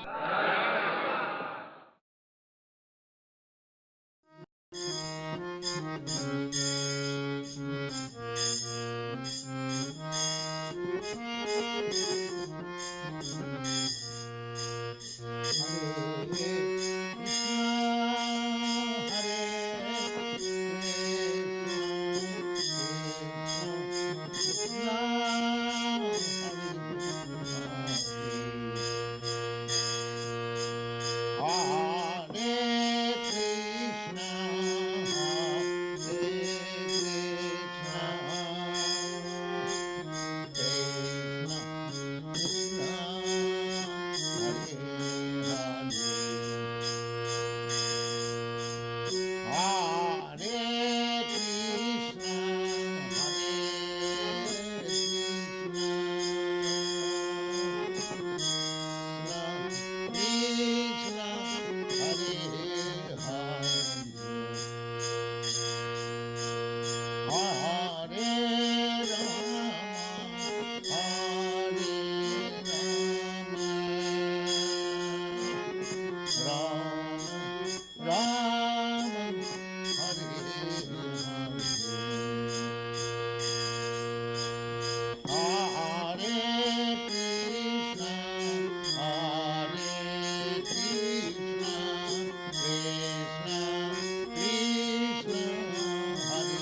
Krishna